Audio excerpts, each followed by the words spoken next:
Okay.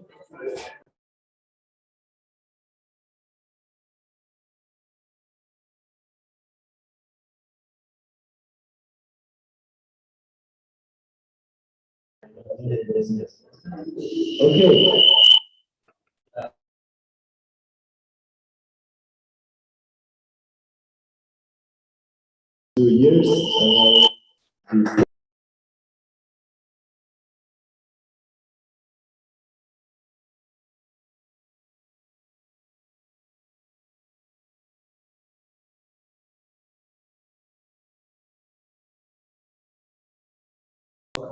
Once again, followed by Anya, welcoming you. This is not nice.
Today's students, one more.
and see the present digitally.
No, no.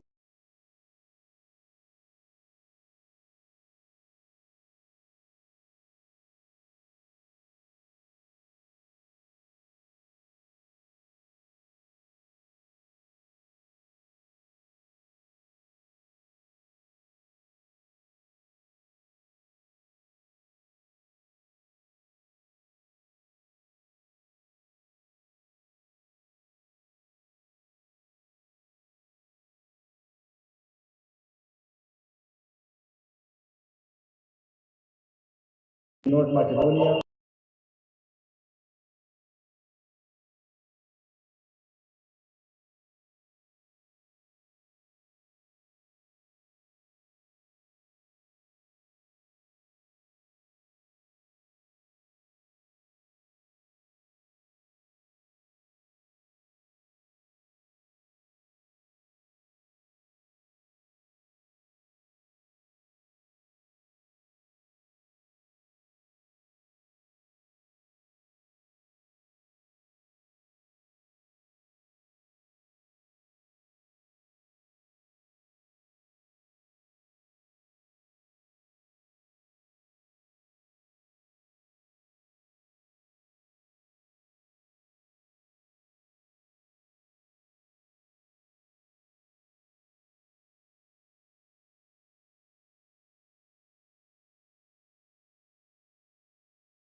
Slovakia, not present.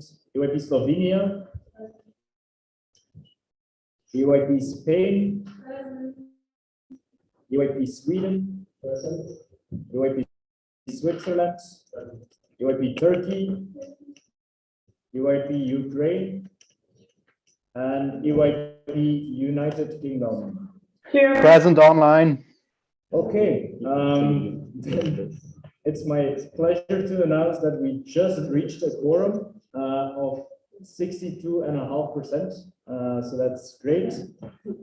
I hope we can have a bigger presence in the upcoming days, which will probably be the case since many MCs will be joining us tomorrow as well. There's some MCs present digitally that couldn't hear your roll call before. Okay.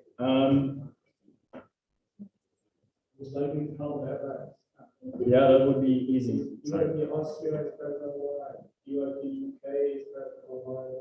UIP Latvia is present online. UIP Cyprus, UIP Italy, UIP Russia.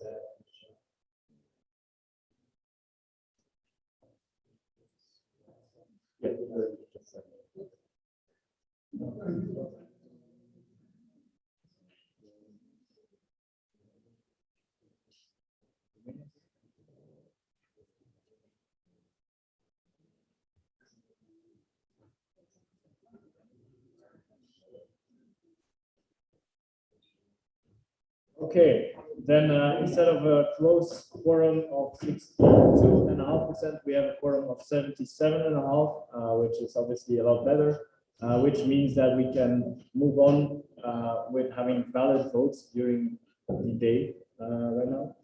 So yeah, thank you for that roll call.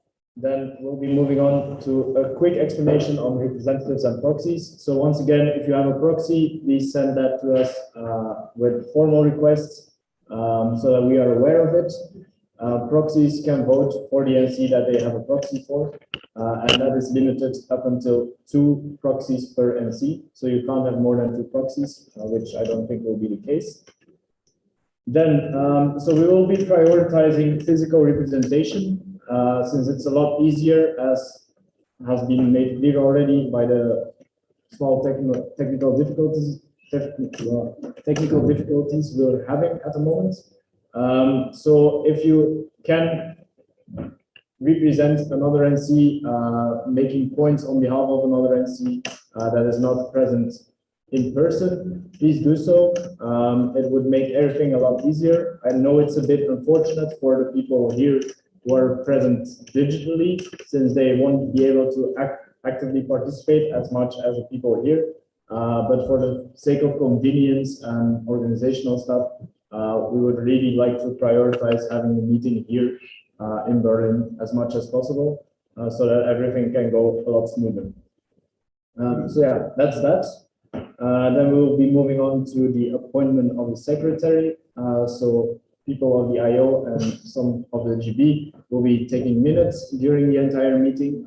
And we will be starting with Helena, if I'm correct. Yes, and other people that will be in charge of the secretary role will be Anya, Valeria, then we have Elena, Joao, Sarah, Ilya, Marlene, Christine, Isabel, and Nikita, and also Laura. So those people will be taking minutes. Minutes will be published after the meeting.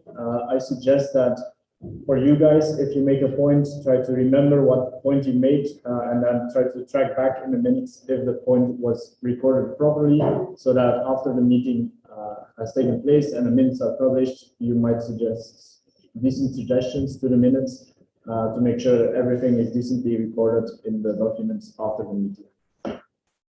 Okay, that's that.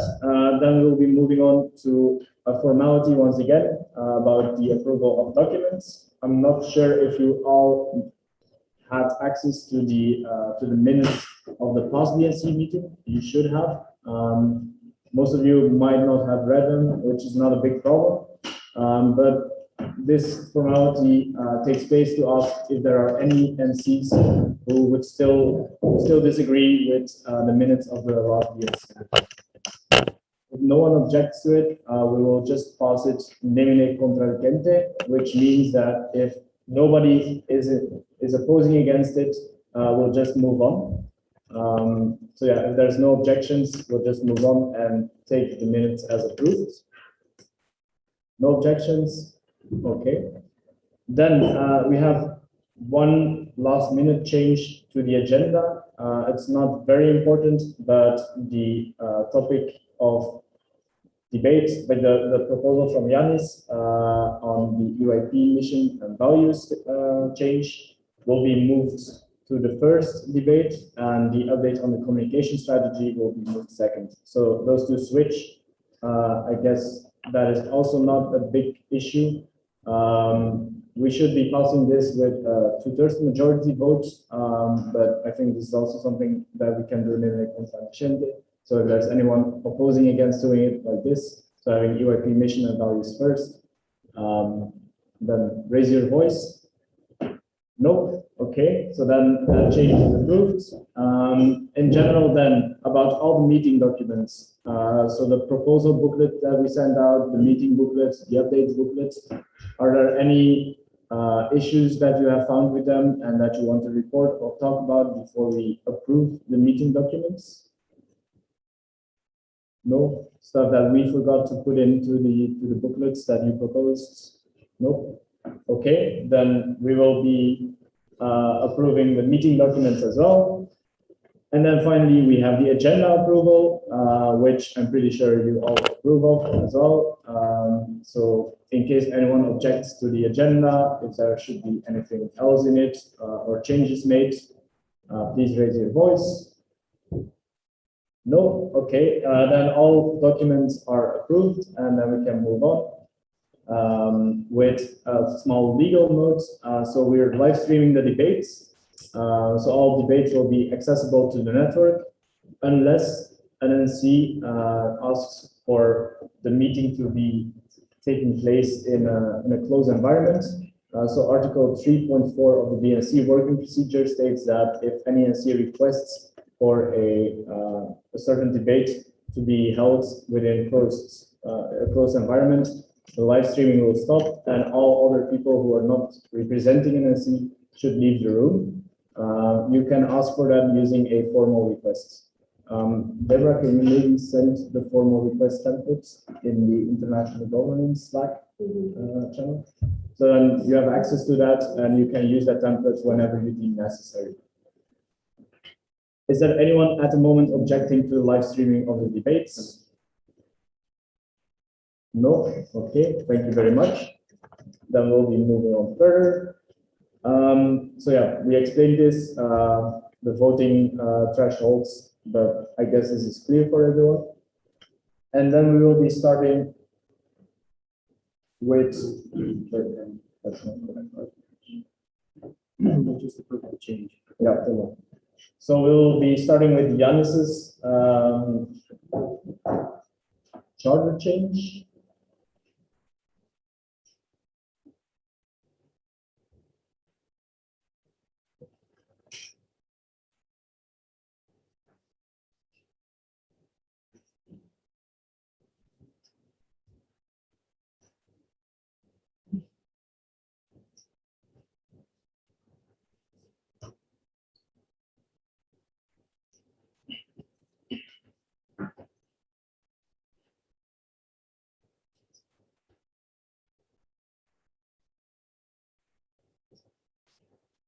Okay, before we start with Yanis, we'll first be giving the Dnc board updates.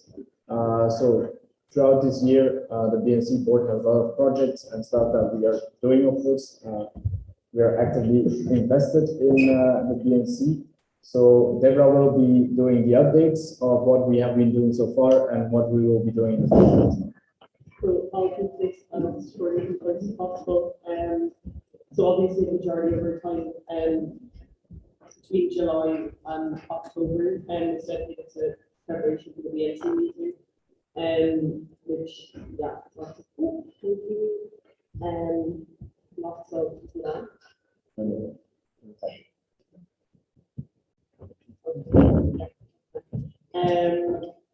Yeah, so then we did we've been working on some projects, most of them are ongoing, so we've been working on revising the Dnc working procedure, which is ongoing, it's kind of large, it's actually in that, revising the formats of Dnc meetings, reviewing templates, and so we're kind of, the Dnc board is constantly reviewing outdated templates and amending them anyway.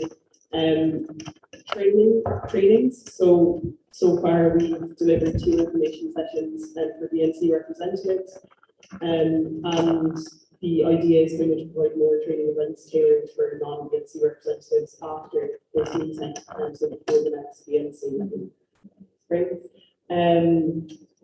Raising awareness about Dnc activities. So we want to increase, this is ongoing as well, we want to increase awareness on international governance activities by getting Dnc meeting topics out to the network through media platforms, which we've been trying to do. It's just a bit challenging to get people to engage with something that isn't very familiar to them. Transparency is something else that's a priority and really important to us. So we put it as a central focus during everything we work on. So we've been publishing all our meeting minutes, so they're available to you all, so you can see what we're working on all the time discussing. And national committees have been reacting to this by asking questions and providing feedback, and it just improves the quality of our output. And then restructuring of the working atmosphere for Dnc boards. So we raised a shared drive, we restructured Dnc archives in a way that ensures accessibility, continuity of data, and the deletion of irrelevant old files. And then amusement. So we just want, the Dnc board, we want to have a kind of less informal environment. We want more approachability, and we want you all to have a lot of fun. So that's an ongoing project and will be the entire term for the board. Another project, workshops on issues regarding the extremely low number of people applying to events. So that's in development at the moment. So a workshop will be hosted during the Bncm meeting, where you can brainstorm about solutions, fitting in a network-wide framework to solve the current issues plaguing the network with low numbers of people applying to events. Another one is management of international governance platforms, and that's continuous. So we further manage international governance platforms such as the Dnc mailing list, the international governance Slack workspace, and the international governance Facebook group. Lars has been cleaning up the Dnc board mailbox, which is done completely now. So yeah, any emails left unread are now read and sorted out. And finally, publishing a new Dnc board strategy. So that's still ongoing as well. So yeah, we talked about in the beginning of our mandate publishing a strategy document. It's been worked on throughout the past months, but will be only ready after having added valuable input from our first physical Dnc meeting in 2 years, which is us here today. So that's everything that the Dnc board has been working on since we started in July. Yeah, so that's us. Try to keep that as concise as possible. If you have any questions, we're here all weekend.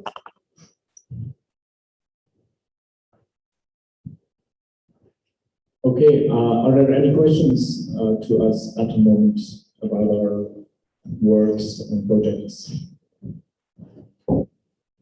No? Okay, if you have any suggestions for us as well, we're welcome for all input from your part. So please, whenever there's something that you would want us to do, approach us and then we'll see what we can do. Then, are we ready to this? Okay, then we will now be continuing with Yannis's proposal on the EYP mission and values renewal. So, yeah, Yannis, if you can come forward.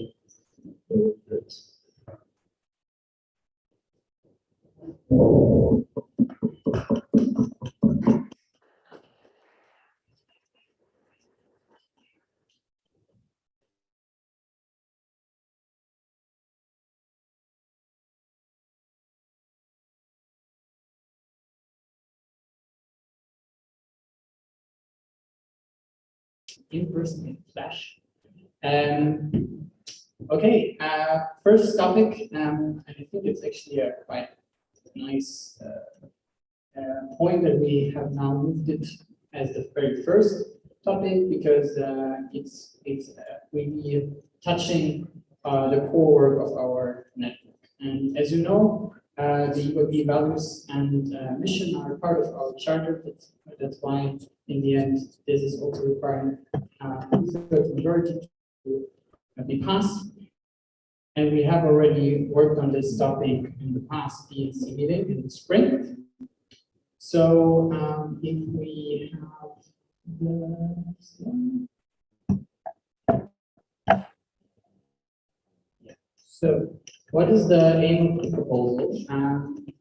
Of course, an organization like EYP with 40 members and thousands of volunteers and a history of now almost 35 years, it develops further, and with that also strategic priorities change, and maybe the self-understanding of an organization changes. And that's what is reflected in our new EYP strategy that we just spent also another day just before this Dnc meeting working on developing ideas to enhance EYP for the next years until 2025. So this is also should be reflected and enshrined in our charter, and it makes a lot of sense from time to time to look at what is actually the world or the society that we want to work forward to, which is the vision of an organization, and how do we execute this, which is the mission of an organization. And obviously, working towards something should be guided by values, not just doing things, but like, what do I have in mind while I do something? And we took the work as a governing body together with the network, while also working on the strategy to do this step as well, because it's a coherent one whole point of further developing an organization. So, as you know, last autumn we had the ERP strategy approved, which is the foundational document, and now it has been over the past months put more into details by creating key results and now starting to work on smaller initiatives that will implement the strategy step by step. Can we go one back, please? So now the charter change is kind of like the last milestone, and I'm also frank with you, I would have hoped that this would already been a step behind us, because there's some steps afterwards, and it kind of takes quite some time to finalize such a process. But in the end, it's obviously very important that everyone is in line with these changes. As I said, they are coming to our charter, and they will be something that you all will be working with in the future, not only the governing body or the international office. So we had a change in the mission. Yeah, you can just show it, which is worded like this. The original one was the mission of Europe is to inspire and empower young Europeans to become open-minded, tolerant, and active citizens. Our proposal was to change it with the mission of the ERP is to inspire and empower a young generation of informed, open-minded, responsible, and active citizens that shape society and drive impact. This change has been approved by the past Bnc, but by charter regulations, it has to be passed twice before it becomes the actual new content of the charter. So what I'm asking you for today in regards to the mission is to follow the voting of the past Bnc meeting and approve this for a second time. For the next slide, where we're talking about the values, the last Bnc meeting didn't follow the proposal of the governing body and had a lot of feedback, which we did listen to, and we further worked on it, had workshops, discussions within the GE, also read the discussions that we had in the past. There was lots of brainstorming, different definitions discussed back and forth, and now we want to come forward with a new proposal, and you see the differences between the proposal that we had in spring and the proposal that we bring out now in autumn. As you see, originally it was 9 values. Our proposal was to cut it down to 6, and now the new proposal will also be only 6 values. We had independence, non-partisanship, democracy, inclusion, empowerment, contribution, cooperation, pluralism, and intercultural understanding. From this, we removed in our last proposal pluralism, cooperation, and empowerment, as well as non-partisanship. There was quite some criticism, and we'll talk about that in a second. But our new proposal now would be to remove pluralism, cooperation, contribution, empowerment, and have as a new included value community. To go in more detail, next slide. The rationale overall, it didn't change so much from the last time, but I will explain the changes between the proposals on the next slide. But the rationale in general is definitely explaining better what do we believe as an EYP, what we do, what is the impact of it. So our change philosophy, so to say, is we as an organization work with young people, we equip them with the skills and the knowledge that they need to go on in the society and change it to what they believe, what the changes are to be seen. And what we also wanted to do is to emphasize more on the aspect that EYP is not just an organization that, soullessly does our work, but we understand each other as EY peers. We reference to each other as EY peers. Some even say maybe EYP families. You can discuss that, but like generally, you can say there is some sort of understanding of EYP as a group, as a community. So we also wanted to make sure this is reflected in both the mission and the values. And there's certain aspects that we want to see in people being active in EYP or leading EYP with, which are obviously the values, but also attitudes, which explicate certain behaviors that you do because you believe in something. So if you believe in democracy, you strive for including other people who might not have a lot of space and participation for in society in general. So we do not only execute this within our organization, but we also make sure that young people ourselves act like that outside of the organization. The last two things are more of like a technical nature, but they're still very important. If you have 9 values, it's difficult to work with them actively. And so reducing them, making them more clear, and for everyone to establish a common understanding is very important. Otherwise, communication and, yeah, as I said, working with them in your everyday activities is difficult. So that was one of the goals as well. Next slide.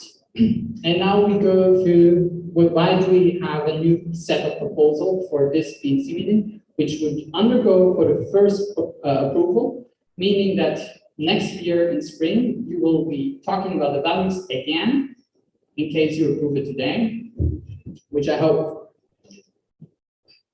First criticism was that the non-partisanship was removed from the set. We as the governing body believe that it would be all right to have it within the independence. However, there was a lot of tendencies that it was very important to them to have it clearly distinct. We listened to that, and we also considered other documents of the network for that. And as our very first article of the charter also explicitly says that EYP is an educational program which is independent and non-partisan, we believe that this was the right call, and we moved it back into the set of values. We kept empowerment to be removed because we believe empowerment is not a value of an organization, but it's something that we do, so that's part of the mission.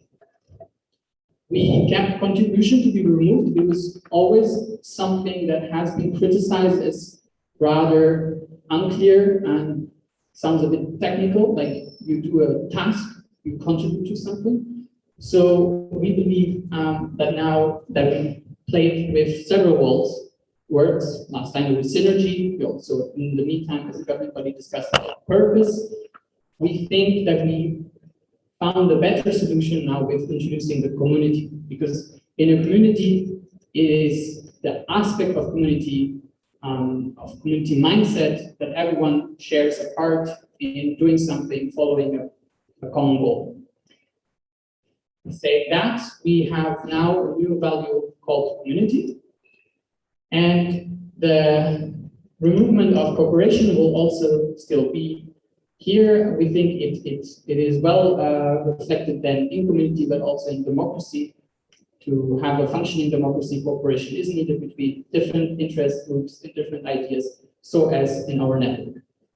Lastly, this is just another word for pluralism, different opinions, different approaches to things, and we think this is very well reflected in community democracy as well. Having said that, we would end up with 6 values that are more clear, but still incorporate a lot of what has been initially part of the 9 value set, and it also incorporates the feedback of the last Bncm meeting. Next slide. So I would ask you today to obviously bring up your comments.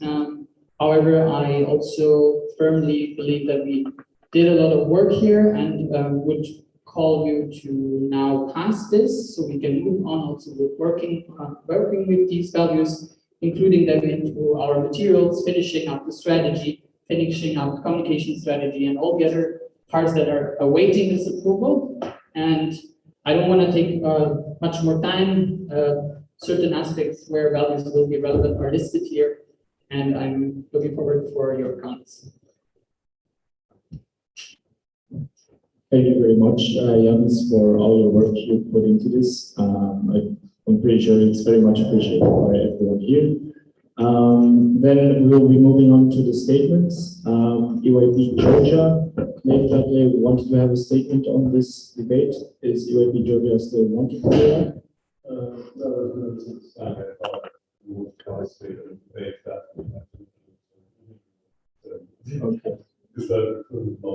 Okay. Are there any other NCs that might want to bring up a statement on this topic?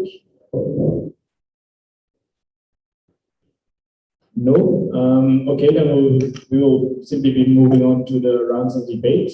So, yeah, at this moment, this is where the placards come into use. I know we haven't explained those yet, but I think those are quite self-explanatory for anyone who has already been in an EYP session before. So you have your national committee's placard, which you raise whenever you want to speak. Then you have a point of order placard, which we should raise if we make a mistake here up front. Then you have a direct response placard as well, which again is quite self-explanatory.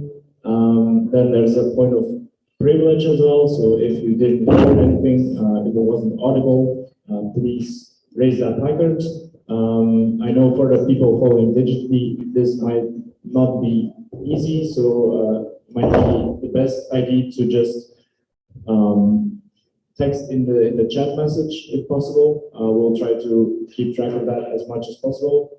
If we are failing to keep track of the chat in the Zoom call, there are other people in the call as well. So if you see that some NCs are typing in the Zoom call, please let us know so that we can support them as well. Then, did I forget the placard? Yeah, the voting placards, of course. The green one is voting in favor, the red one is obviously voting against, and the white one is abstaining. So yeah, that's pretty clear as well. I don't think there's any questions there. No, okay. So no statements, then we will be moving on to the open round of debate. Is there any NC that is wanting to make a point? Yes. EYP the Netherlands, you can, yeah, you can make your point.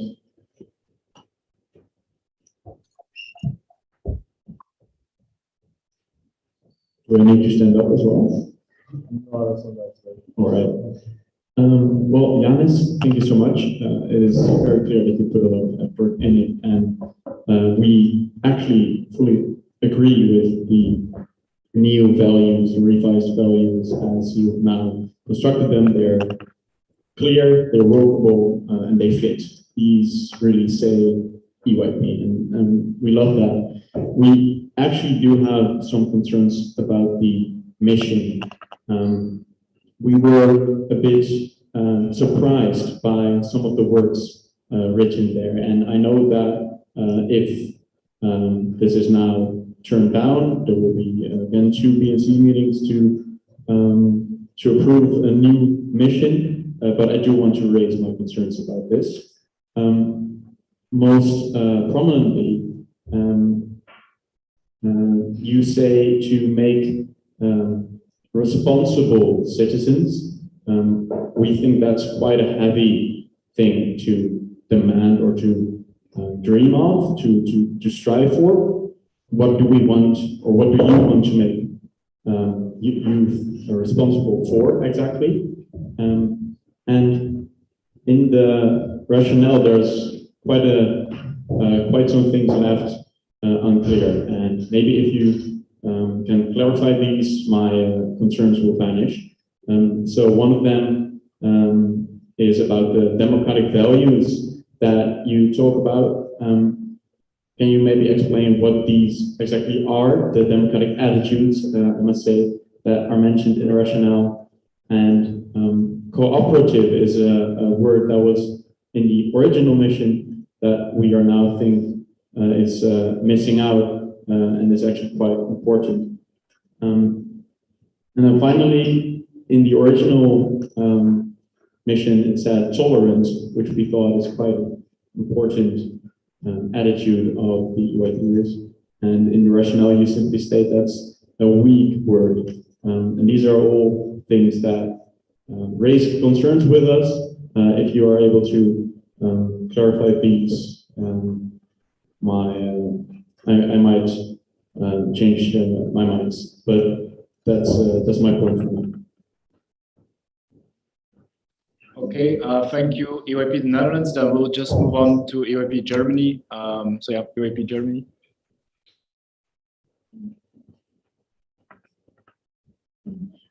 So it was, thank you so much for putting all the work into the renewal of the mission value statement for us. There's one thing when it comes to phrasing. So for example, in the meeting for the proposal for, what is it? Article number 2, the mission for Europe is to inspire and empower a young generation to inform, blah, blah, blah, blah, blah. We were wondering if maybe it would make more sense to rephrase it to the mission of the Europe is to inspire and empower, to make it, to rephrase the author, make it to become a young generation of informed, open-minded, responsible, blah, blah, blah. Because the way that it's phrased now kind of suggests that the young generation is already informed, open-minded, blah, blah, blah. And so we were wondering if it might make more sense to rephrase it, to really put the emphasis on the development that Wiki can offer to the participants. No, just hand it back. Yes. Are there any other NCs wanting to make a point? No, then we will be going back to Yanis to respond to those past 2 points.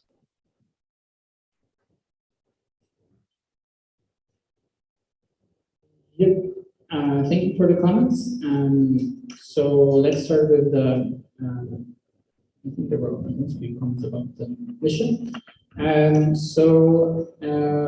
For the aspect of responsibility, our thought behind was that young people should be responsible for taking their part in making decisions and deciding and shaping their own lives.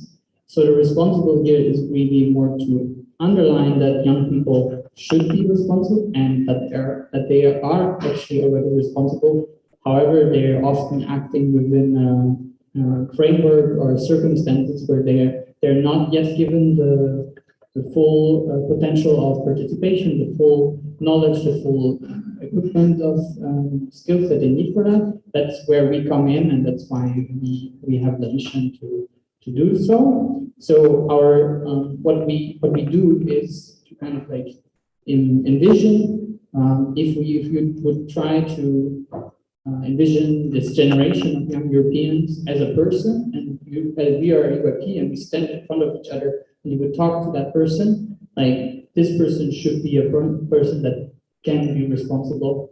And that's why what I would also answer about the aspect of becoming or is, I think if you go through it, in my belief, there is no tense used in terms of like, is it already or will it be?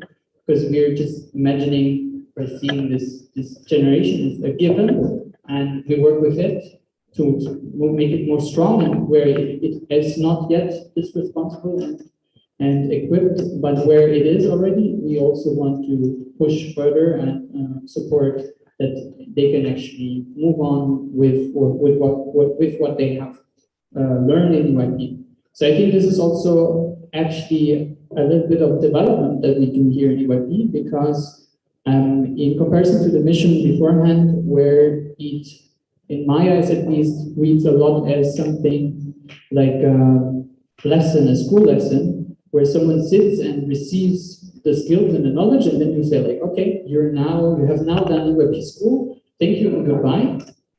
We are more now also taking the role as an organization to think with them together, where could you use these skills? What is the framework that you live in? Where can you in your local community be active? Reference to the strategy also here.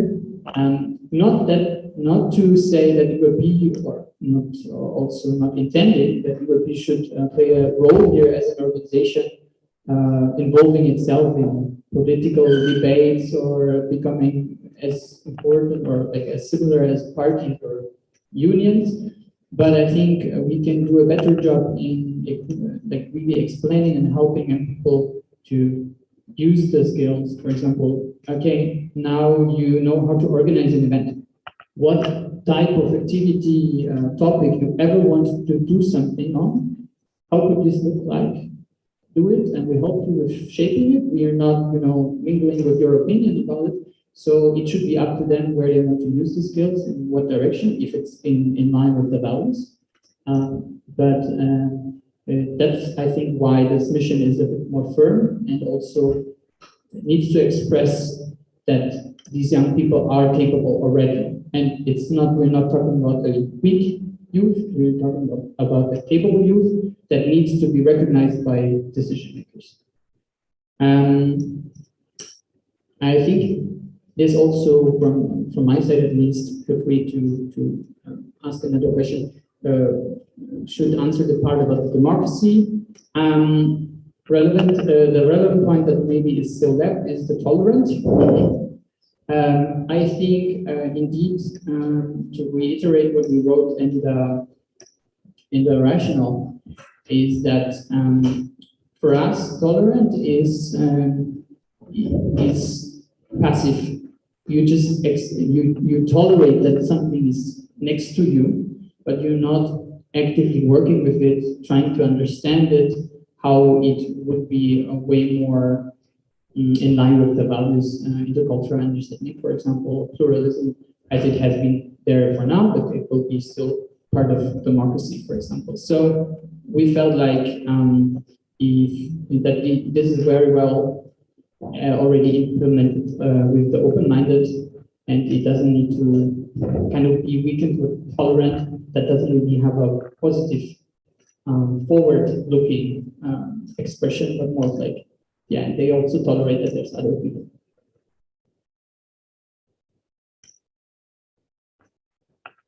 Okay, thank you very much, Yanis, for that response again. Are there any other committees wanting to make points now in the second round of debate? We will be, I have to buy new glasses. We'll be going with Serbia, followed by Croatia.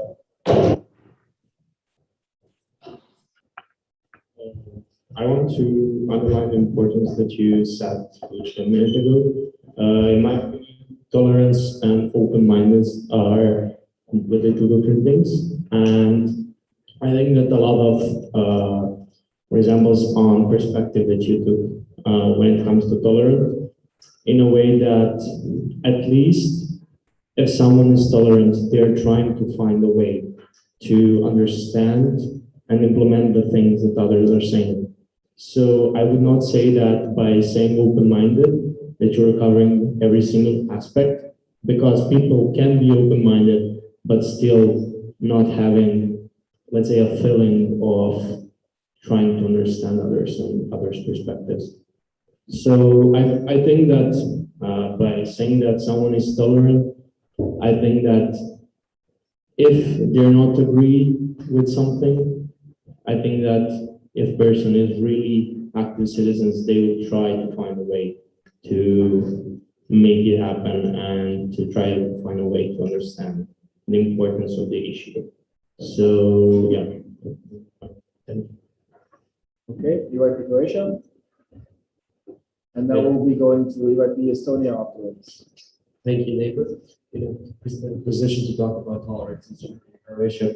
Anyway, my question is a simple one. It's not because I'm against or for something. I would just like a bit of clarification, because Yanis, you mentioned that what we want is the youth to be more informed, to seek information, not for us to dictate to them anything or in any other way to influence their opinions by what should be. So my question is, why are we then using the word inform?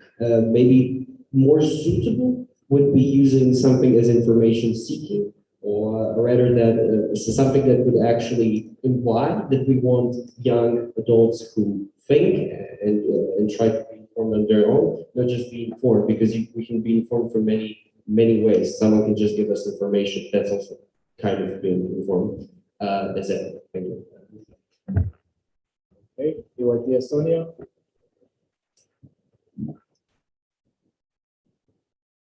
Thank you. Even the story would like to thank for the fact that non-partisanship was brought back at the 2024, and also that community is instead of contribution. We are very happy with the changes and we wish you luck with the voting. I saw some other placards up there before. Yeah, let's go to EYP Switzerland and then we'll be going back to Yanis to respond. Hello, I just want to echo those thoughts. Thank you for all the back and forth, and also taking into consideration the feedback received from past BNT meetings, and we strongly agree that we probably need to move on so we can properly proceed towards implementation of said values within other aspects of the EYP. Just a quick question regarding community, particularly in the document where the values are explicitly stated and clarified. And I quote, "We believe in the power of volunteering and take pride in the achievements." I'm assuming that the achievements of our members, but just for that to be clarified, as well as expect initiative and active contribution. Same thing. I'm sure it's within the EYP network as a whole, but are we also? Does this also imply initiative and active contribution within this? Okay. Thank you. Okay. Then you can pass the mic all the way back to Yanis, or Joao can go get it as well.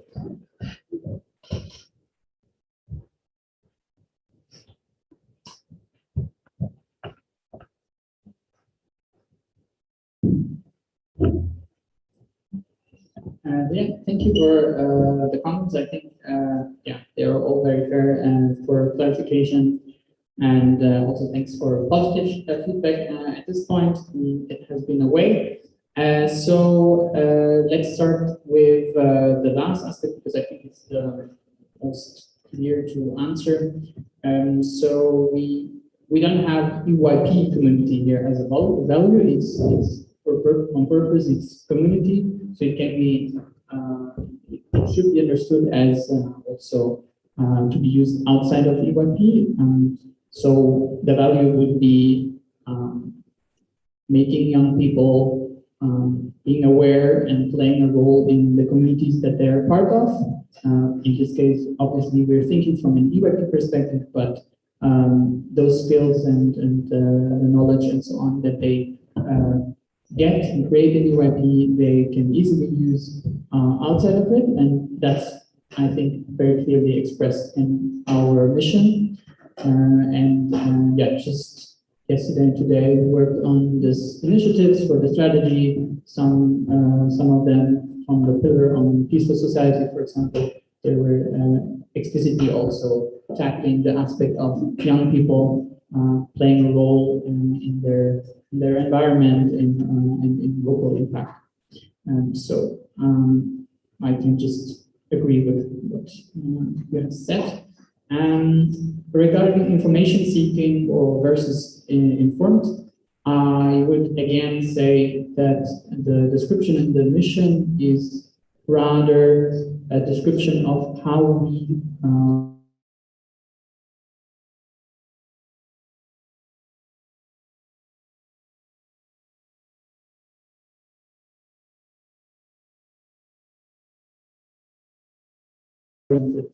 place, but name how young people should be seen, and some might not already be everywhere in these adjectives that are part of the mission, but that's then our job to support them with developing.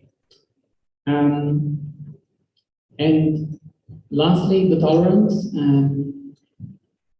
Yeah, well, let's say it's always a bit about semantics. We probably will not really come to a full agreement here. It's just that we believe open-mindedness includes the willingness to confront yourself with other opinions and to find a way to work with it, and like we connect the mission with the values to still form a community, to still find a way to organize an organization or a process in a democratic manner, to still seek for intercultural understanding and so on. I think this very well works, and it can, in my opinion, it's stronger than just stating that someone is accepting the existence of all these other things. But yeah, but as I said, I think we believe that the activeness of tolerance is not so much there. And I understand that there might be a different understanding of this.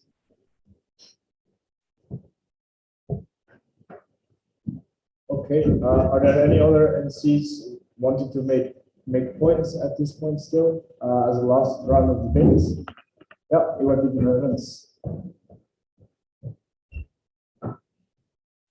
Thank you very much, Janis, for the clarifications.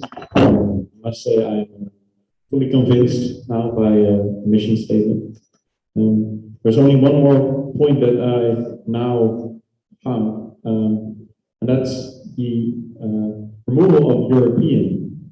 And I wonder, was that done on purpose? Is this now a mission to empower and inspire the entirety of the youth of the whole world? Is that, well, was that a choice? And if not, should we consider bringing it back, for instance, by rephrasing mission of the EYP to inspire and empower a European young generation or a young European generation? That's the question.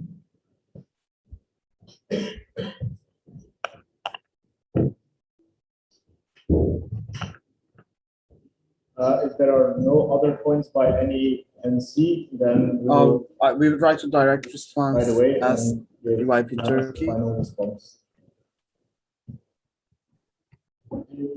Thanks again. Can you hear? Collaborate with what I just said, even if I always like say I or we, obviously in the end it's the governing body who comes forward with these proposals. But I am very confident to say with the values and the mission and the strategy that there's lots of discussions behind, and there were like consultations where these points have been raised, and we also like thought about pros and cons, if we include them in the end or not. And I think for both of the aspect of tolerance and the European, it was part of what has been brought up as something that can be seen as a weakness. For the tolerance, I think I was clear with what I explained. With the European, we thought that if the full sentence says the mission of the European Youth Parliament, and so on, it's already clear enough, like what is the scope of our organization, and it does not necessarily need to make any stance towards like nationality or what is the identity that young people refer themselves to, but more like their involvement in our organization, and that they want to form this community and so on. So it's this was an aspect, and probably also saw that this was also a part of changing from young Europeans into young generation.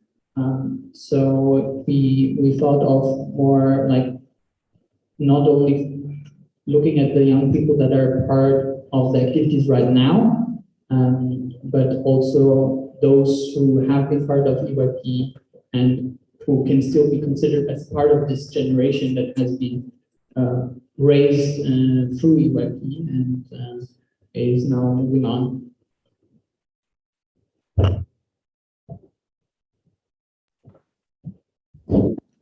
Okay, thank you very much. Ilgaz from Turkey, we saw your request for direct response in the Zoom. However, we have a representative from UAP Turkey here physically present, so I'm not sure if the direct response should take place or no. Genish?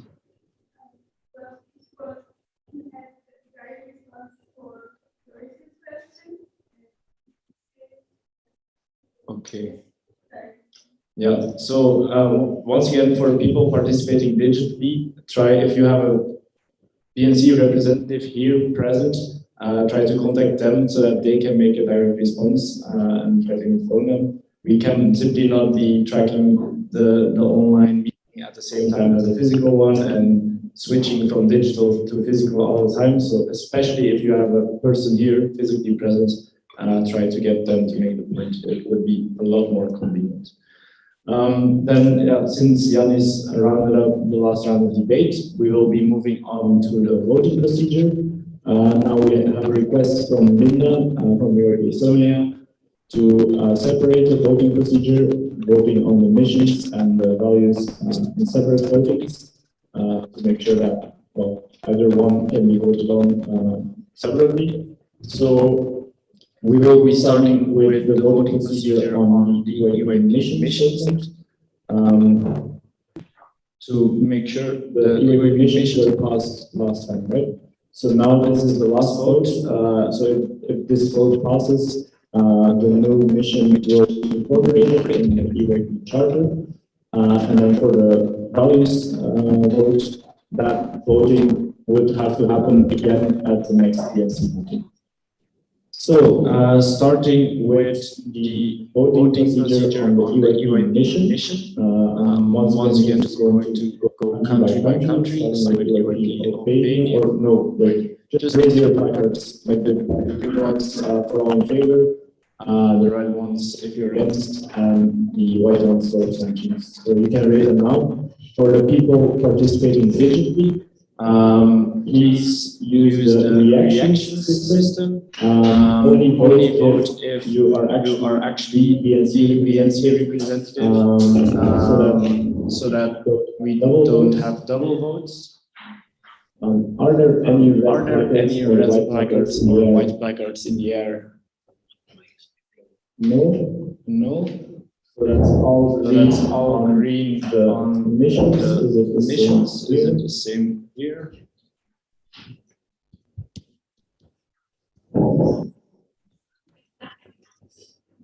So I'm not sure the people who are participating online, can you vote as well using the reaction system? So you have the yes, the no, and yeah. Use the I'm away sign if you're abstaining.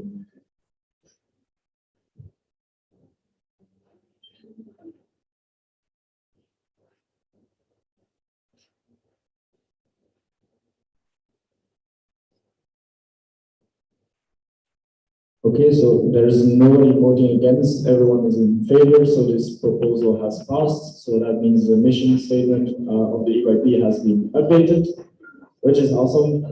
Then we'll be moving on to the values vote. So yeah, same rules as applied before. Raise your green placards for voting in favor, white ones for abstentions, and red ones for voting against. And the same thing applies to the people participating online. Once again, no red or white placards.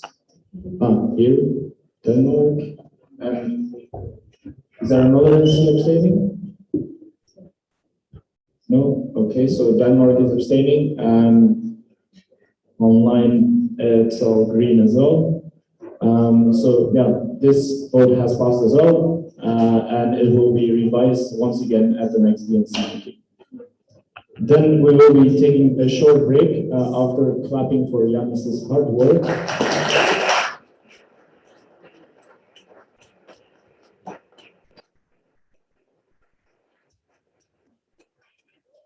So yeah, short break and we'll be back here at, yeah, let's say 4:20.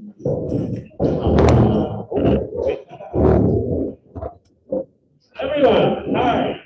Quick thing. We will be selling merchandise. Woo! Excitement. That's what we want to hear. Second point, those of you who haven't registered yet and therefore don't have your keys or badges, go to the registration desk, which is also where we'll be selling merch. Thank you, everyone. See you soon.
Now there's no request that talks about that. So then you just choose the last one and that's not the right one.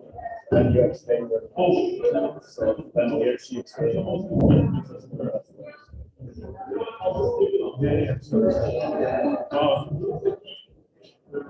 Thanks, Lars. No worries.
Yeah, it was.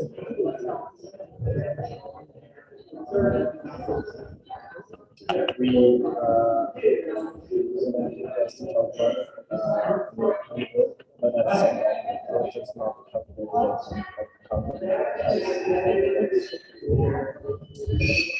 yeah. No, we have to update a lot about the sheets. The sheet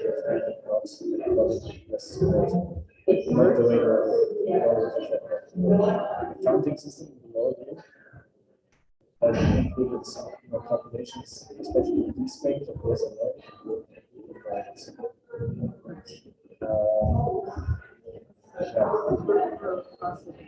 And also, like I changed for the year that all the physical and then here those things that also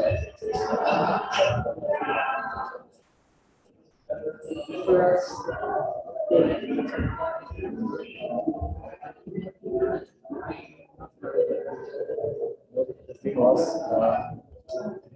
I cut out the conventions that didn't happen. I think there was also something a possibility to vote X.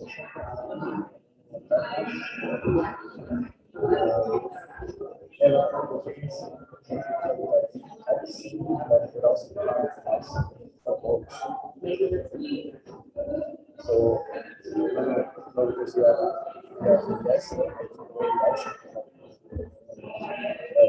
it's like talking about thresholds.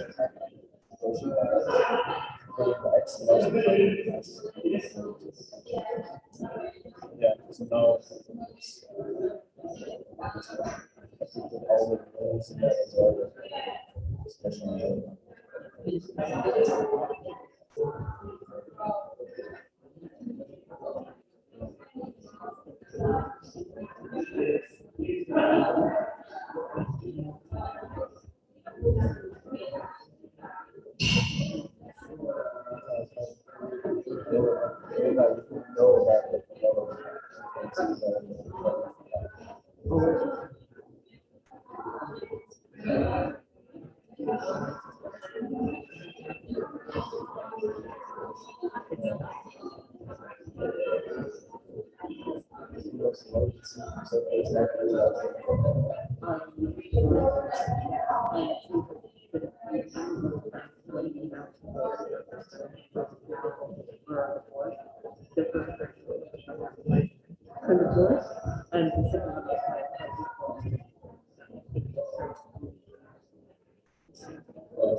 That's true. That's also something you can work with. It is.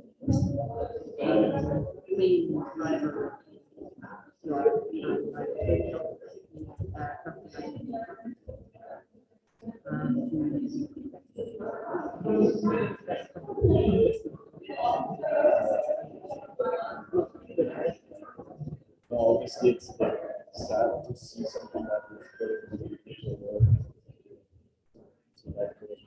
I feel like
So it's all there. Sorry. Yeah. Sorry.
Okay. Like that. Okay, can everyone be quiet, please?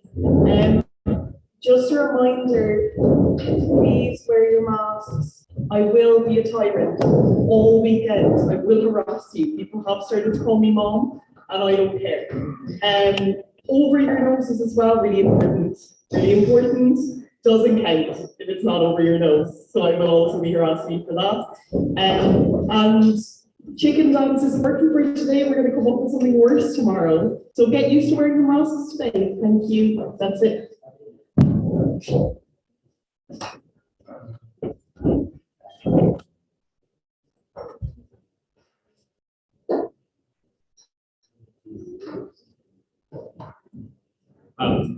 Hello, with everyone being sat down, we are going to proceed with the second agenda item of the day, and it's a topic of debate put forward by the governing body on the update of the communication strategy, and you can find that in page 5 of the meeting booklet.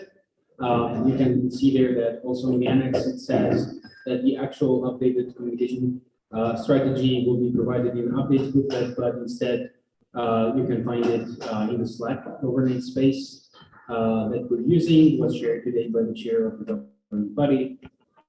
It's a document, and in this moment, I would like to give the floor to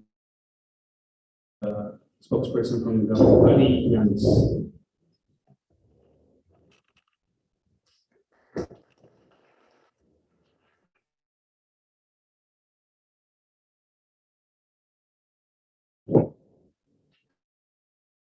Again.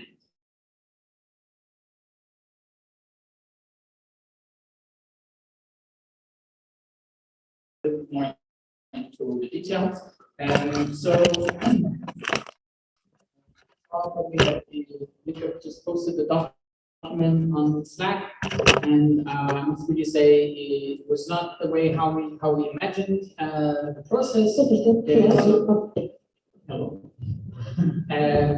So this is definitely not. It was not delivered in a time frame that would be most beneficial. But I may, just may want to say that this is not like the last step of the update process. I will also elaborate on it in a more thorough way in a minute.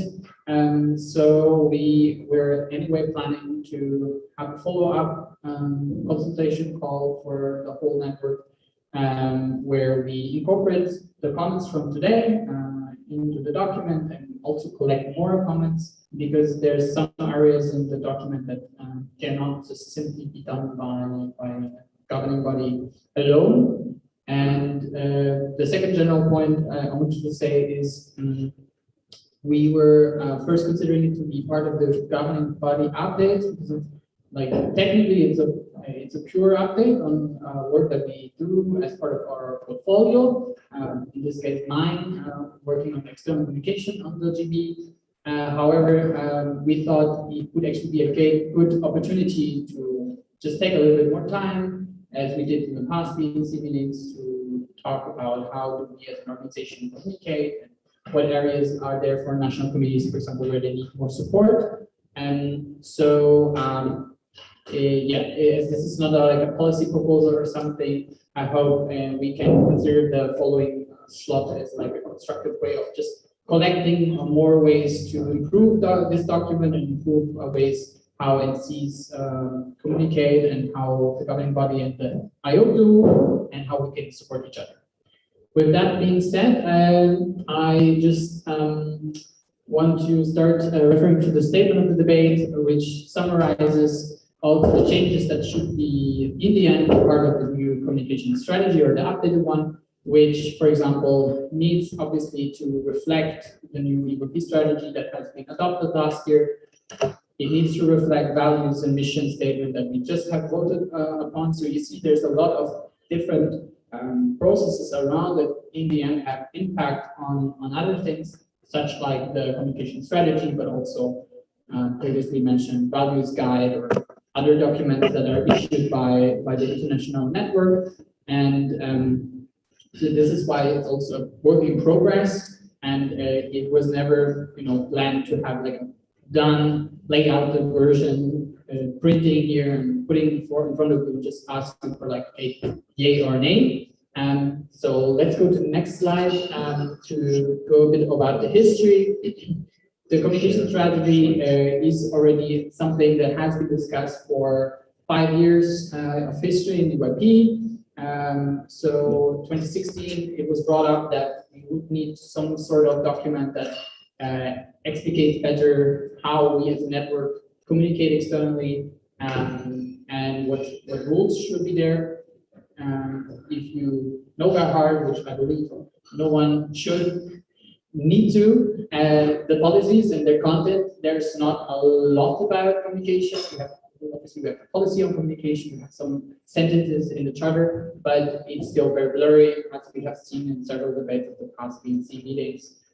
So the communication strategy was created to just be that, the clarification that is needed, and further guidance for the national committees when they are starting or continuing to work on the strategizing of their own communication.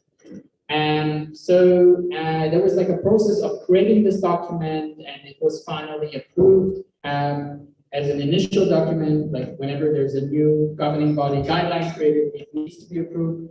And it was, so the GB was mandated in autumn 2017 to issue such a guideline, and ever since it has been worked as a great tool. I think maybe it could be even used more.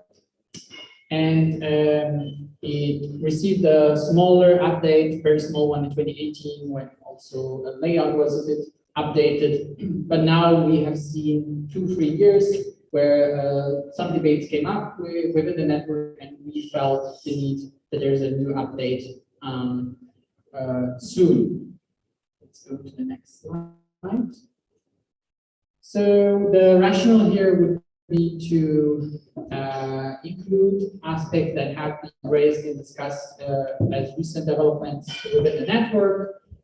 We already considered some parts of it when we amended the policy on communication last year, as to make it more clear to NCs what is mandatory to be done when issuing statements on behalf of national committees, and where they can find this guidance, and if guidance is not enough or clear enough, to be very clear about the government body's role in advising the national committees and their communication efforts, and also deciding on any sorts of disputes in this manner. So a second part would also be something that has been expressed as a wish in several occasions by national committees, that they, even if there is areas outlined in the communication strategies where NCs would be allowed to communicate about, which are very close to the core of UIP, such as youth mobility, youth participation, grant possibilities, and so on, that NCs lack the knowledge or the experience maybe, or the tools or whatnot, to imagine what could actually a communication look like if you want to tackle these things. So even if you're allowed to do it, you don't know how. So we started to work on including this more into the communication strategy, and we will see in a second how this looks like. And then, as I said, lastly, strategy, values, and mission, and needs to be also reflected in the communication strategy. Next slide. So we will in a second, if I may ask the Dnc Board after this slide, go to the document that's also on Slack, and I will just guide you through a little bit what we have there, and then I would suggest, because we have plenty of time, that you can also take some time for yourself to skim through it, so at least you can get an overview, and I also prepared some points that I would like to have input for. And so there's, I will give you in a second the summary of the main changes or the so far main changes, and then we'll have, as I said, a follow-up consultation after the Dnc meeting. And you can ask, of course, clarification questions. That's pretty obvious. And we do the quick read through and. Yeah, my most important points that I would look for to read, not read, to hear from you is the general needs of the national committees for their communication. So, for example, regarding the issues that communication is allowed from the charter side, and secondly, as the governing body is, from the network's perspective, the one body that works most together with the office on communication as a network, what should be the future priorities for that? Because the priorities which are in the current strategy, they are from 2018, and they were supposed to last until 2021, which perhaps. So it would be also the task of the governing body by the end of the year, not only updating the whole communication strategy, but also replace the aims and objectives for the next 2-3 years. So maybe we can go to the document now.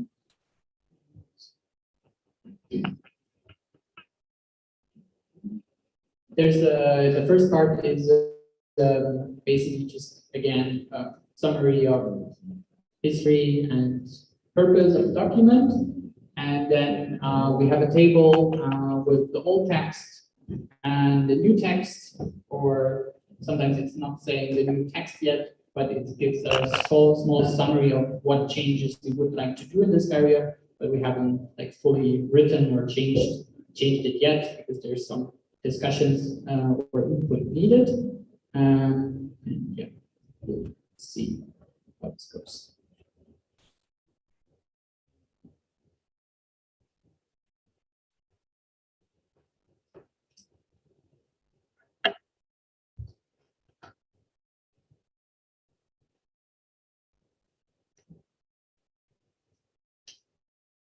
Yeah, perfect. Thank you. Yeah, on page 1 is just the last sentence. You can find also a link to the current layout and version of the communication strategy. Not sure if the member platform is already offline, but this is a version that is on the Google Drive for the governing body, so it should be still available. So you can go to page 2.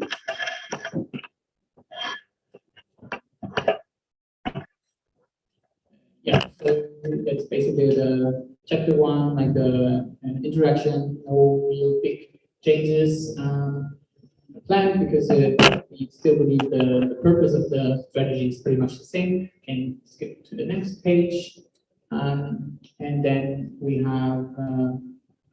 Oops, there's nothing changed. Yeah.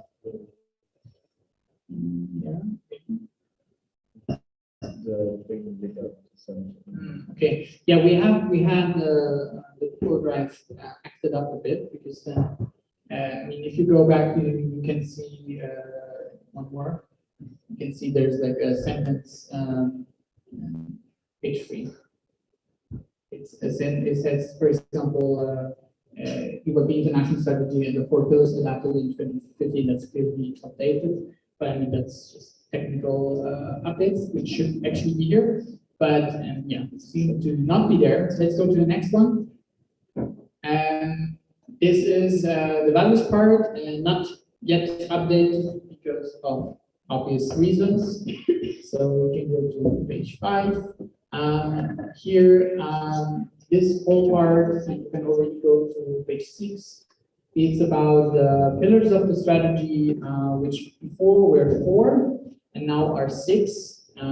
You all should know them: active citizenship, European society, sustainable structure for strategic development, volunteers, personal growth, and then a inclusive and welcoming environment, and lastly the methodology pillar. So these the explanations for these pillars are still under development. We see some examples how it can look like. It takes some of the content from the old communication strategy, but also change some aspects. So, for example, for the pillar on the inclusion, we have moved on with our definition of diversity and inclusion in our network. And this is something, for example, where I, as a communication partner in the GP, very much also rely on Julia, who's a governing body member and worked on this topic a lot. So we will include the new definition here. So that there you see there's another interlink with other aspects of EYP's development.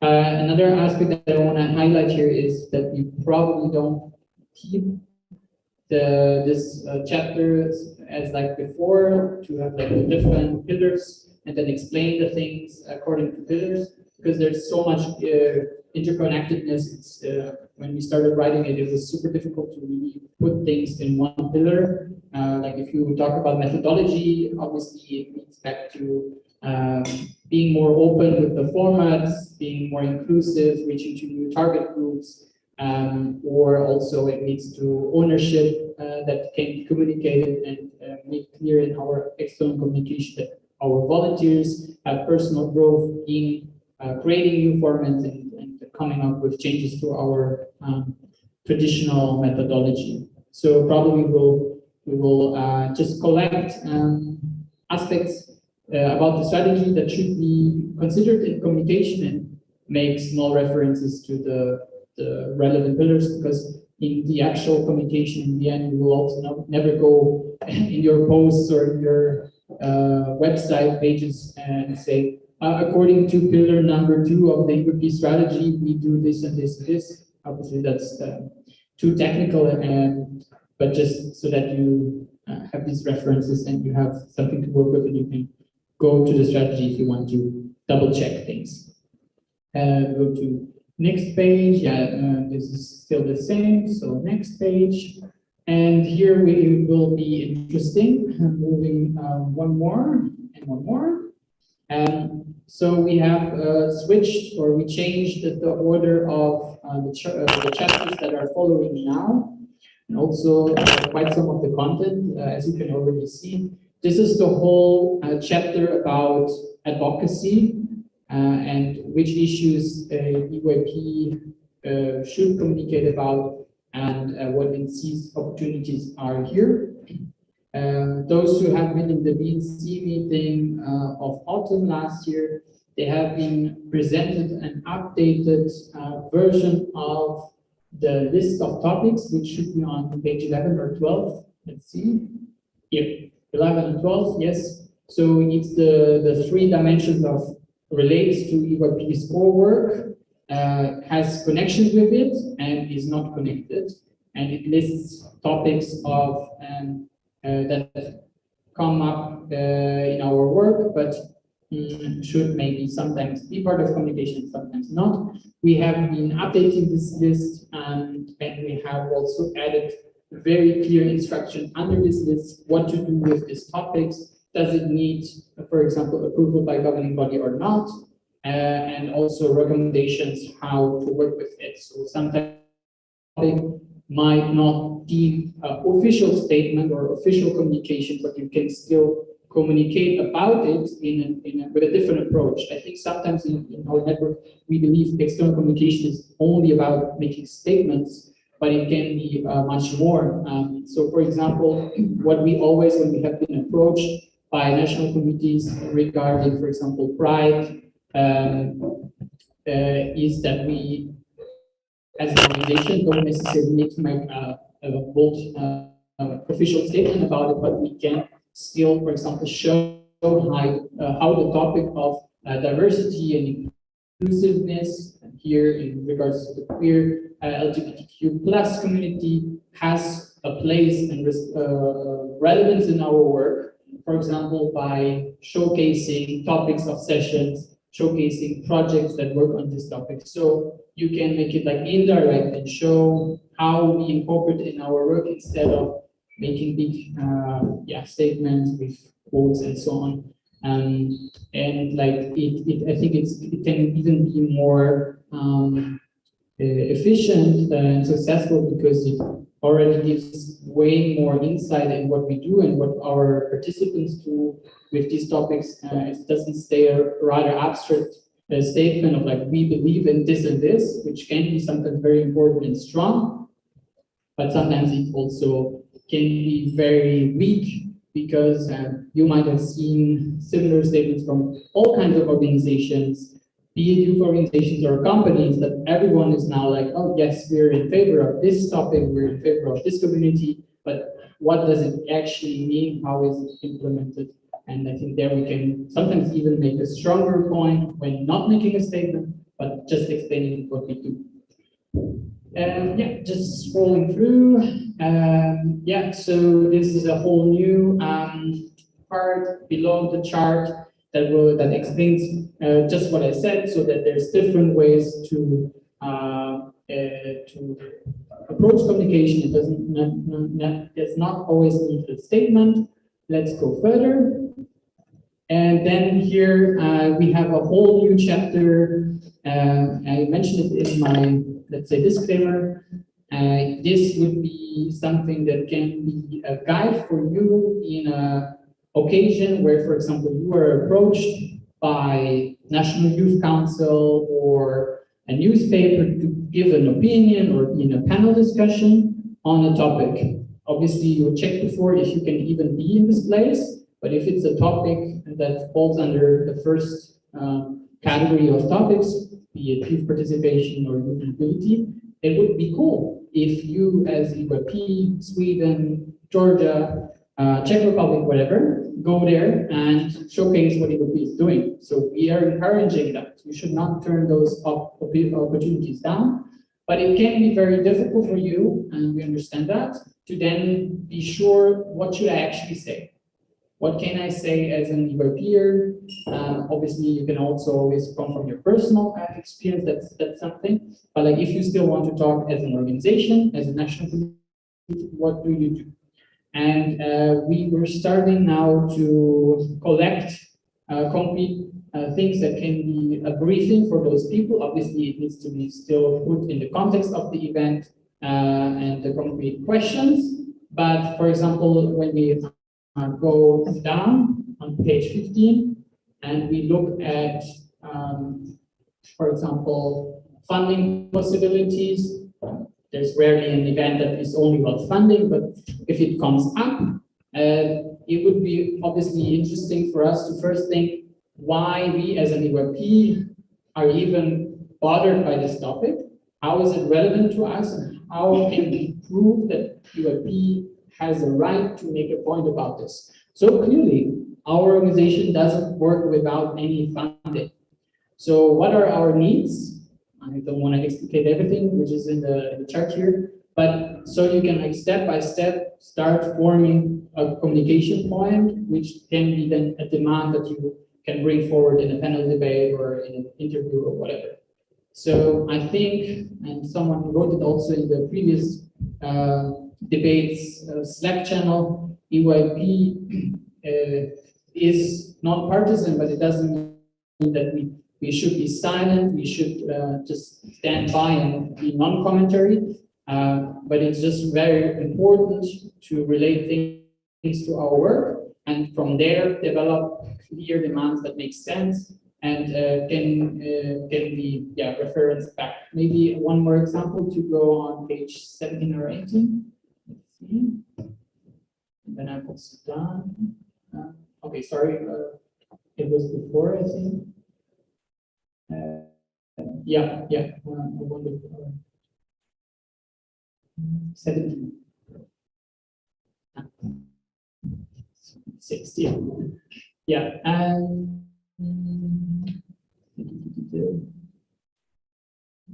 looking for, maybe go one more up, 15.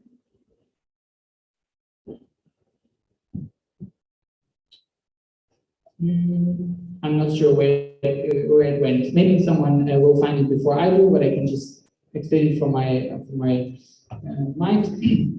So when talking about voting, not voting, but youth participation, youth participation opportunities for decision makers, exchange or dialogue with decision makers. Everything we hear is always you're important, UAP is important, it's great that you're here, take your part, and so on.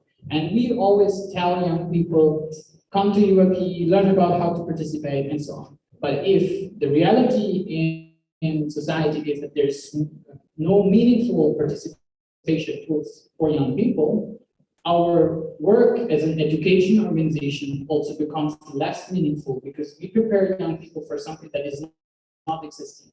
So if we tell them, you should participate, go and vote or go and participate, and that they cannot vote because there is, for example, restrictions in voting age or something similar, then it has clear relevance for us that there should be changes in society because we as an organization want to also enhance what we do for the young people. So they have the feeling like the things that I learned in UAP, I can actually also make use of in my everyday life, and it's not just like empty air.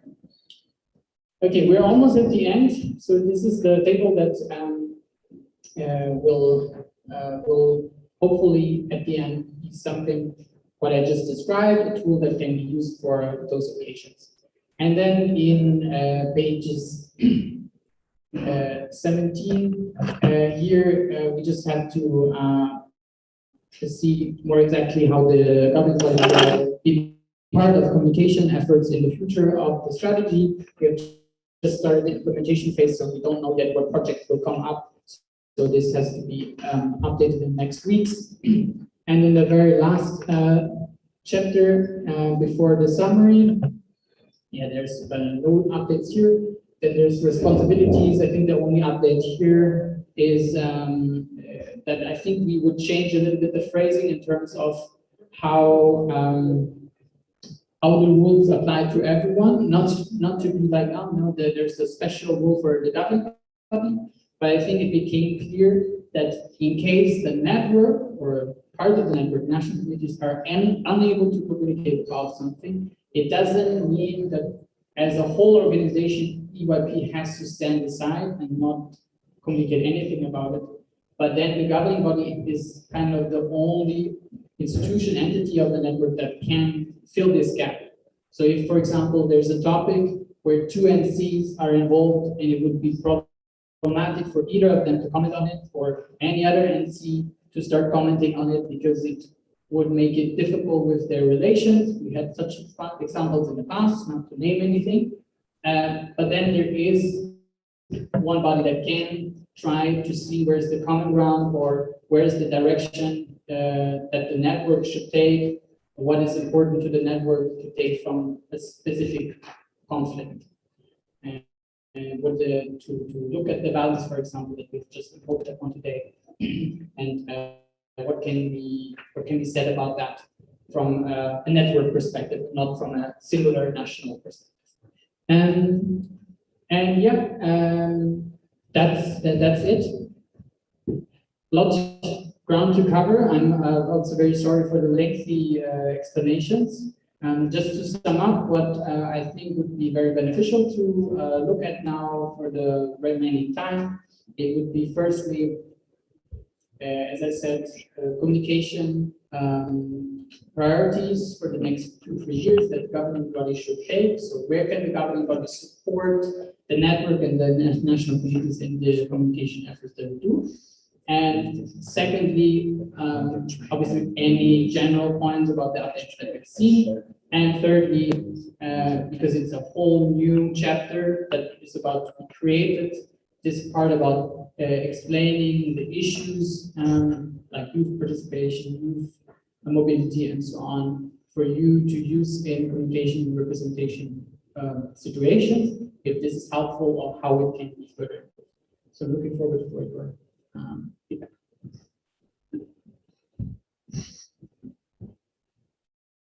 Thank you very much, Yanis, for all the effort you've been put into this, into the governing body. But I don't know if when was the last time we've been in the UIP session, everyone, but we usually get a clap after. It's amazing.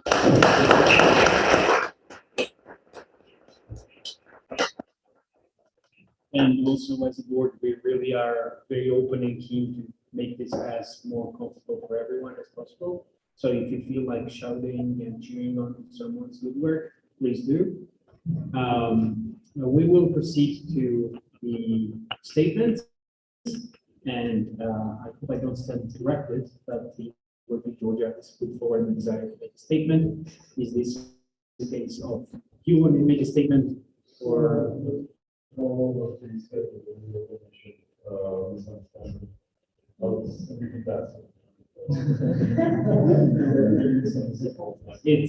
It's all okay. Thank you for informing us. And then, well, I guess we'll just move on to the debate. And please raise your placard if you have a point, and you'll be recognized. Any takers? You are in Finland, you recognized.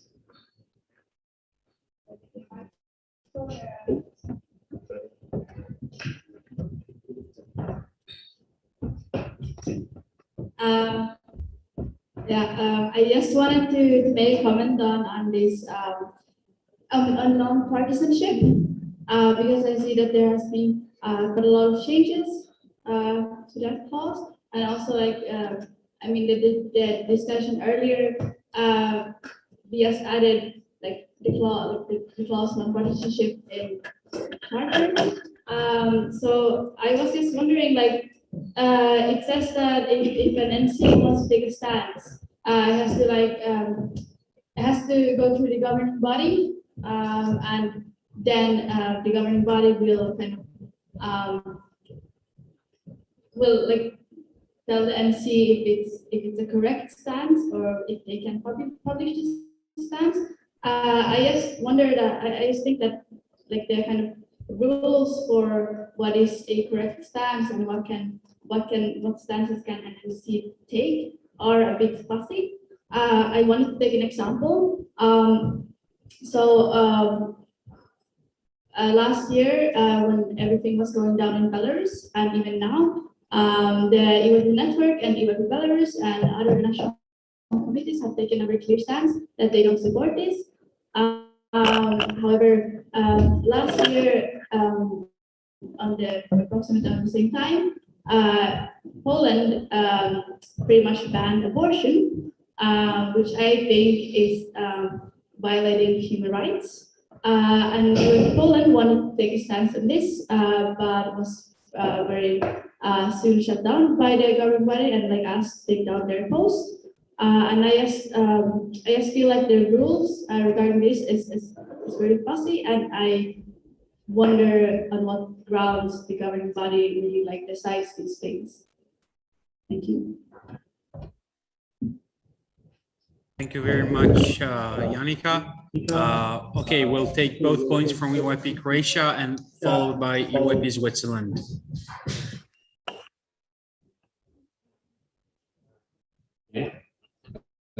You mentioned that when addressing these important events, such as violation of human rights, changes in political systems, as well as important anniversary dates, historical events, that what the NCs should do is take this kind of European perspective. And while I may welcome how that sounds, I really want to know what is that exact European perspective? Is it the perspective of, I don't know, European federalists? Is it the perspective of Nigel Farage? Is it the perspective of Angela Merkel? What is that European perspective? Because in my view, there is no this kind of clear European perspective, because what Europe stands for is this kind of pluralism of opinions, that you're free to choose what you think and free to advocate for it in a peaceful way. So I really want to know what is that kind of European perspective. Thank you.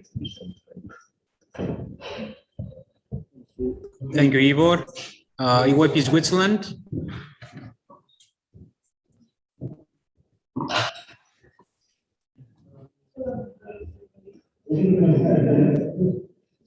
Thank you. This is sort of piggybacking on what EYP Finland has said regarding Belarus, but taking it in a slightly different direction. I think we're all aware of what's happening, particularly post-Minsk, post the NFC, and what's been happening to the Belarus members. And there's been there's been a statement put out on the EYP Network Instagram page, as well as other statements echoed by several NCs who are posting stuff on their social media.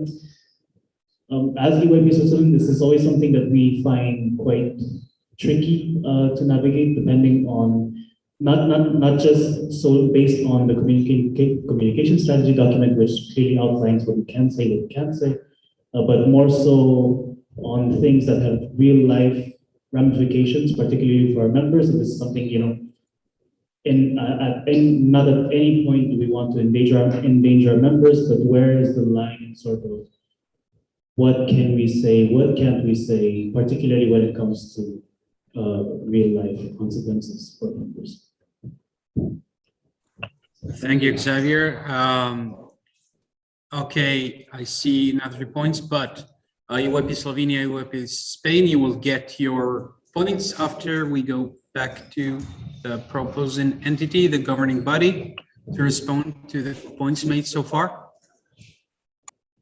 Thank you for the points. I'm happy to bring some clarifications, and I'm also happy to always come back to these debates. We can also, I'm very fine with spending time on that. However, I just want to underline, I'm also very happy to hear about substantial suggestions for the document. So that we can actually make it in a way that it's helpful for you, because I think we have had quite some discussions on these points. I don't want to shut them down and so on, but it's just difficult to move on, I think. However, I still want to reiterate our position here and to maybe also give some more insight. Because of course, some of these decisions are not publicly made because they happen between the governing body and the respective national committees. But I mean, not only because we're very let's say we're lazy, but like mostly we really much use same phrasings and same emails once again and again. It's not like that we go and come up with new rules for every case. And I want to make the distinction here, even though it's very different topics, but I want to try to explain what is the difference, for example, with the Belarus case and the Poland case. If we look at the table again, what does affect EYP and its core work? We just have to make the blunt and like from a personal perspective, that's what we also always add to our emails. You might see it different, but from a very objective perspective, decisions made in Belarus and the decisions made in Poland had different effect on EYP. So yes, we care about them in a different way. Even though from a human rights and dignity perspective, you would say this decision made by the Polish government, for example, would be to be condemned, but it had no impact on the working of EYP Poland or EYP Network. It didn't inhibit any event or something like that.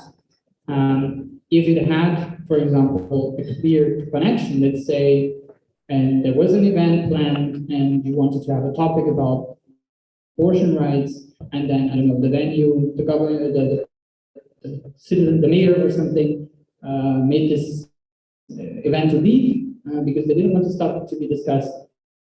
Yes, it would have a very clear connection. Because there's a political decision in the country, EYP is inhibited in what it's doing. And that's what exactly happened in Belarus, because the rules and the political atmosphere changed, and well, it's not even the right words to use for this.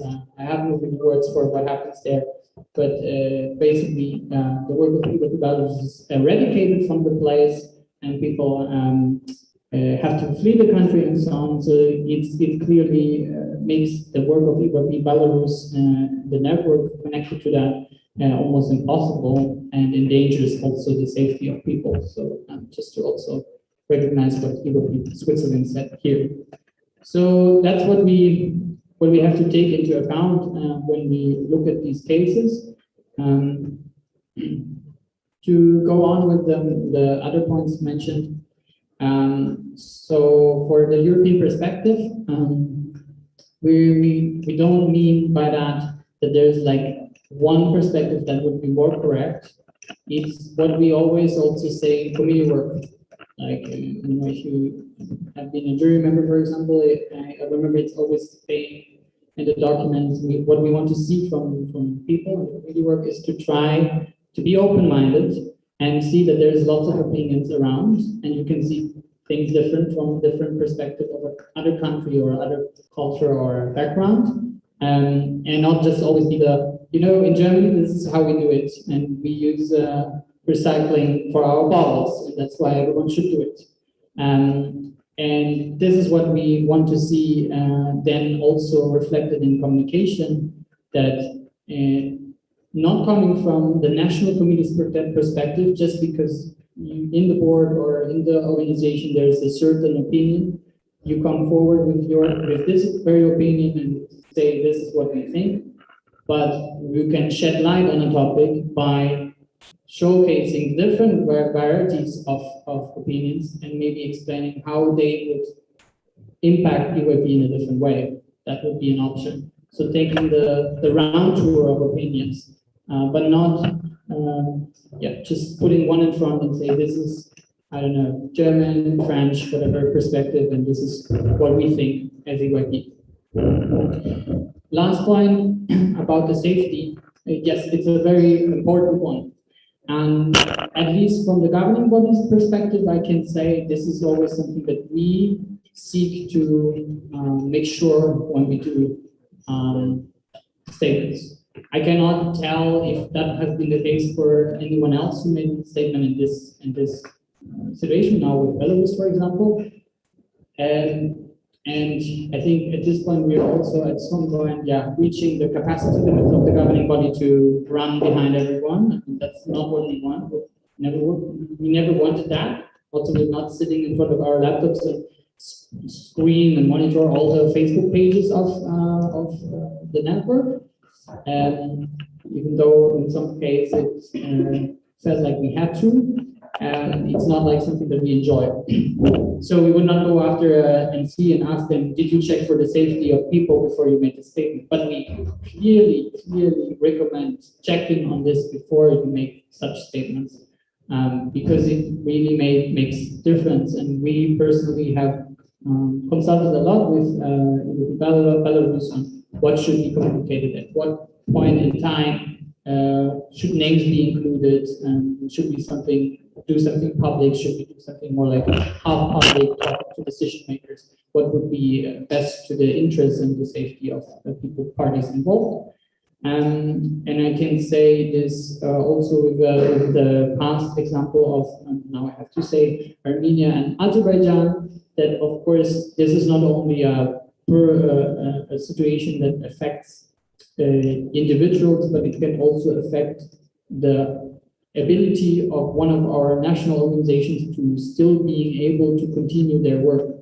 So in that case, making a comment on behalf of the network was also always a consideration of would it damage any of the national committees that are involved within their own environment of organization.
you would be hungry, that it might be difficult. This is found on the internet, and they talk to people, that they will not get support. Sometimes then it's better, and that's also part of the communication strategy. Not everything deems a statement just because it's important. Thank you very much, Yanis. What? Okay, so we're down to the last 5 minutes of this debate. So if you could keep your questions and points very brief, we'll have to give it to UIP Spain, Slovenia first, followed by UIP Spain. Yeah, please. Okay.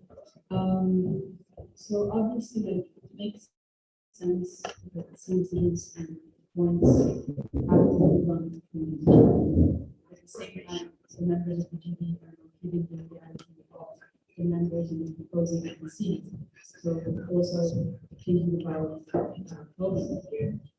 I mean, trying to make things objective in a way how to objectively figure out how the extent of the rights was. I think it's a pretty tough call for the GP to make, especially also considering some news get more media exposure than others, especially in Slovenia right now.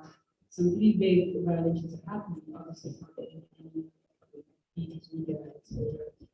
Slovenians are finding it relevant, but still, those are things that are very relevant to our members. Oftentimes, we would see the gravity of the situation differently than the GP just as really. Thank you. UIP Spain, and then we'll take the last point from UIP Croatia, and then we'll go back to the governing body. I just wanted to say that something that came up, for example, like aside from all that you've been mentioning, something that came up in several board meetings with Spain in the last year is that sometimes it's also hard to draw the line of not only what we post on our like official network / NC accounts, but also what we as NC members or NC representatives post on our personal accounts. And I think that's something that also should be reflected upon and whether it should be somehow mentioned in the communication strategy, because it is true that sometimes it is very clear what is a personal opinion and you have total freedom of posting, but some other things may influence people in your NC because you have that position of influence being on the NC board. So we did find sometimes that we were even scared, I'd say, to post some things on our personal accounts because it would impact how people in the NC would view your decisions as an NC representative, if that makes sense. Clear example in my case, Catalan independence. I cannot freely talk about this, I feel like sometimes on my personal account because I get comments from UIP Spain on how I'm promoting this throughout UIP Spain. So maybe this is something that needs to be thought about, not now because we have no time left, but in general in the future could be something considered in the communication strategy or whatever. Thank you, Anastasia. Thank you. UIP Croatia? Online. No. Can you make the point on behalf of? Oh, he's the now. That's a full question. Oh, no. Sorry. The question Philip has is why was the, and I quote, we can advocate, why was this kind of advocacy, what? Okay, so we're talking about active citizenship, which is a core part of VAP and a core part of our strategy. And what he wants to know is why was eliminated what we can advocate for? Why was it eliminated from the document? Thank you.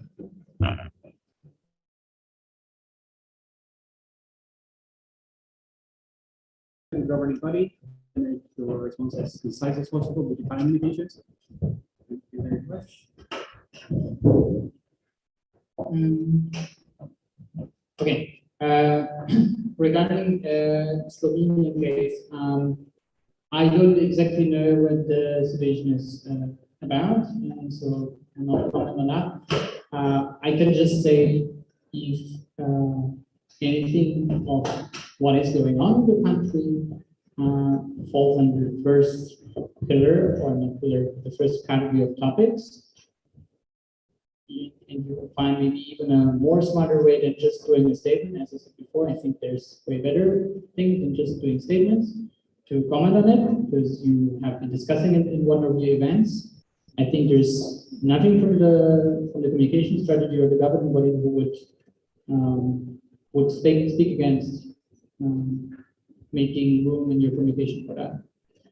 It's just, as I said, relevant that it has connection with our target group and their way to participate in society, and not just about any policy area. And I think that's the distinction, for example, with the Polish case.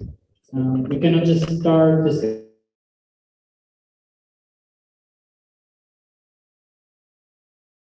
commenting about, and that's what the communication strategy tries. It's not about censoring, it's about like concentrating on the areas that we have expertise on and that we can make a strong argument about, and so that we as an organization, as a network, and you particularly as national committees are not damaged, and you can continue your work. So, I mean, it probably sounds weird, because you think like, okay, we're not allowed to do something, so how is this supposed to protect us? But that's at least how we would like to see it. Two more things, I'll try to make short. Personal accounts, it's definitely something that we cannot regulate. It clearly says in the communication policy that if you are active in an official role, you should not make comments. But obviously on social media, this is very blurry. So I can just recommend to you to try to make it very clear. And then on the other hand, people also can make up their mind and be like, okay, this person is not only a board member of our organization, it has their own life and their own personal opinion. If they don't think you should represent your organization anymore, they need to, I don't know, take that to the next election or something like that. But we are not here to police personal opinions. It's only about the organization. And then the last part, which was a simple question, is what can we advocate for? Paragraph was deleted, or it's not supposed to be deleted, but the whole chapter will be rearranged. So the text that is just in front now will be included somewhere else. I'm very sorry if that's not clear, but yeah, working in progress document. It's just that we have some doubling sentences now. We want to make it a bit more concise, but the content of it will still be in there. There's no radical changes planned. Thank you very much, Yanis, for that response, and thank you to all the NC representatives for all the points of the debate. This concludes our debate on this topic of the agenda for today. And you can continue to use the Slack channels for further comments and discussions upon this. It doesn't have to end here, and you're always welcome to. Another point we want to remind you about is that there's this tradition in what the Dnc meetings of recent tradition of order you sitting down right now. We touched upon this earlier. I hope you have figured it out. If you haven't, you have until dinner time to we'll take your suggestions after we're done with the official agenda. EYP IRA. Just a reminder, is figuring out the order of how you're sitting today gives you extra points for the debates tomorrow. So interpret it as you please. And now for a very exciting part of the agenda. And I have to admit, a very exciting visual presentation. I pass it on to the international office and to Anya for the international office updates of Dnc Autumn 2020.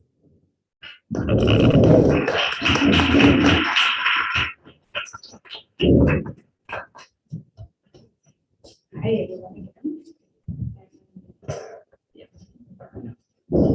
Yeah, I just have to have my notes as well. So I have 1 hour now to update you on 6 months of work of 12 people in the international office. So it's always a little bit challenging to know what to highlight. That's why I really want to invite you all to also read through the 30 pages of the recent updates. It was admitted and sent around 1 week ago. And today I still will try to, of course, guide you through what we believe are the most important points we need to be aware of. And at the same time, we'll have hopefully enough time for the questions and answers. I will structure my presentation. I'll talk for 10 minutes to go through the presentation. Then we'll have around 20 minutes for questions. And then the final part of the presentation is actually reserved to our special guest today, because we have our IT person from Latvia, Mazen here there, who will also present to you the member platform as one of the biggest highlights of today's updates. And to start with, I don't know if I should click somewhere or if you just click. Oh, is there a previous slide as well? No. Oh, yeah. Okay. So,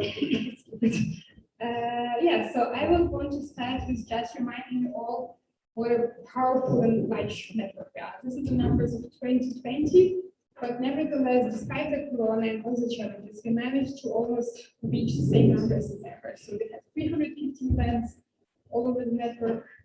We had a lot of, actually, the participants are meant to be 14,000, is here. And we had 700 days of EYP. So I want to also congratulate all of you to contributing to these numbers, and a big appreciation also from all of us for all the work you do. And I also want to highlight one number is Zoom takeovers. That's also what the office started doing almost a year and a half ago. And we've been doing, there was every single day in our network, there was a day of the EYP Zoom takeover, facilitated also by Joao here in the office, and we had 130 updates or takeovers this year. Then the next slide is about the capacity building events that I don't know that's great. The capacity building events that we've been doing this year. It lists everything that the office was facilitating alone, or with the majority of the cases together with national communities. We had a lot of help from Portugal, the Azerbaijan, the Czech Republic, and of course all of you as volunteers and participants of this event. And the next few slides will be about the new projects that the office was up to. One of them is our Young Ambassadors project. It's ongoing, and actually next week, no, in 2 weeks, we're going to Brussels with the nomination of 10 future Europe ambassadors. I think some of the ambassadors are also here in the room, so also come and talk to them. But we were very happy about this new development, the project we do with the European Parliament, and EYP is one of the leading youth organizations as it was on the Future of Europe conference. And follow our social media pages from the 16th to 19th of November, and you'll hear all about what our Future of Europe investments are up to. The next project is the Ensemble, or French-German Youth Office Exchange project that we started doing last year. Exactly, we had the second round this year, and we fortunately will have the third round last year or next year. And then is here from Germany, also as a proxy to the France, which probably is a side effect of the partnership. So we're also very thankful to Mr. Proxies for driving this project forward. And of course, one big reflection here that it's something relatively novel for the EYP to do bilingual projects entirely. So it's done in French and German language simultaneously with interpretation. And we are very excited actually about the results and seeing also what the national language is also one of our opportunities in outreach and inclusion in the UAP, or at least what potential it brings. The project is open to all the participants who speak German and French, so it doesn't restrict the nationalities. So also it's a great opportunity for any members of your NCs who speak any other languages but English to participate. And the next edition will be in Strasbourg, end of January, in person under the French presidency. So that's a little bit of a spoiler for all of you. The next new project or new old project is building a stronger European society, or building stronger spaces in Eastern Partnership countries. Some of you might have the memory of this project since 2014 to 2018. We had it 5 years in a row together with the German Foreign Office. Then it was on hold, and we renewed this partnership this year. Also, a new addition to the partnership was also the German joined this project, and all the regular suspects of the partnership countries were part of it. So Azerbaijan, Armenia, Georgia, Belarus, Russia, and Ukraine. And we are very hopeful that next year we will have the continuation of this project. And of course, the big advantage of this project is it's not just about supporting international committees, but it's really about network-wide events. Because thanks to this project, we can have all the capacity building events, which include the participation of all of you in the trainings and events. We have also this year prioritized our diversity and inclusion aspects and work. There was, Yanis already mentioned that there is a GB portfolio on this topic, and of course in the office there was also project manager Isabel from Spain to complement the efforts of the GB. And there was a lot of work and research and thinking put into it, and the most kind of tangible result is also the trainings that we also provided to the governing party and to other members, as well as to all of you with the diversity and safe training happening at all this month. And of course, one of the financial incentives was also the diversity fund, with the NC support fund, which was available to all. The next highlight is the member platform, which I will not talk much about, but that's been a project which was going on since August last year, and the initial talks started even earlier, so we are more than excited to now launch it next week already. So you all also know that the member platform will not be important over the weekend until Tuesday. And then reflecting and analyzing EVP's impact. That's another kind of overarching project that we were doing, also as part of the basis project and as part of the Future of Europe project, because it's also a little bit related to the way the grant is set up. So we decided to expand the impact of this project to the entire network and develop a framework of tools which will hopefully be helpful to all of you and the NCs. And I also don't talk much about it because we have a topic of debate on Sunday where the consultants will explain all. And the next one is, yes, our work in the communications field and our work in one of the pillars of the UAP's office's mission statement is enhancing UAP's communications and efforts to communicate with one voice. I would like to highlight first the social media and its free network that I want to speak a little bit about. It's Twitter, because we've been much more active since 2 years, or especially last year on Twitter.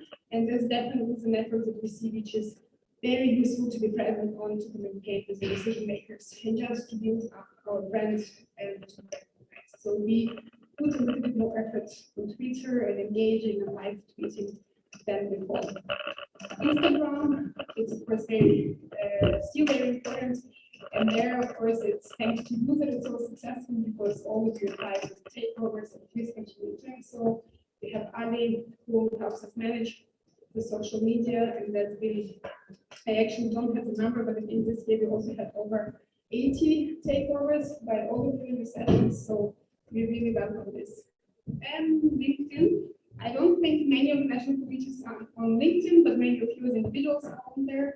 And we entered LinkedIn a couple of months, or actually already probably a year ago. And it's a very popular means to reach our alumni. So we will also recommend for you to explore it, and we've been really having a very positive experience with it. And by now, just in 1 year, we reached 12,000 followers, which is the fastest growing network the office manages at the moment. We have another highlight in the communications, which is new materials.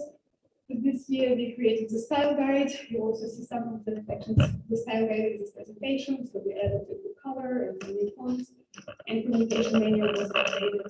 So as a result of this, we separated two documents. And the last one is just some highlights in the area of communications.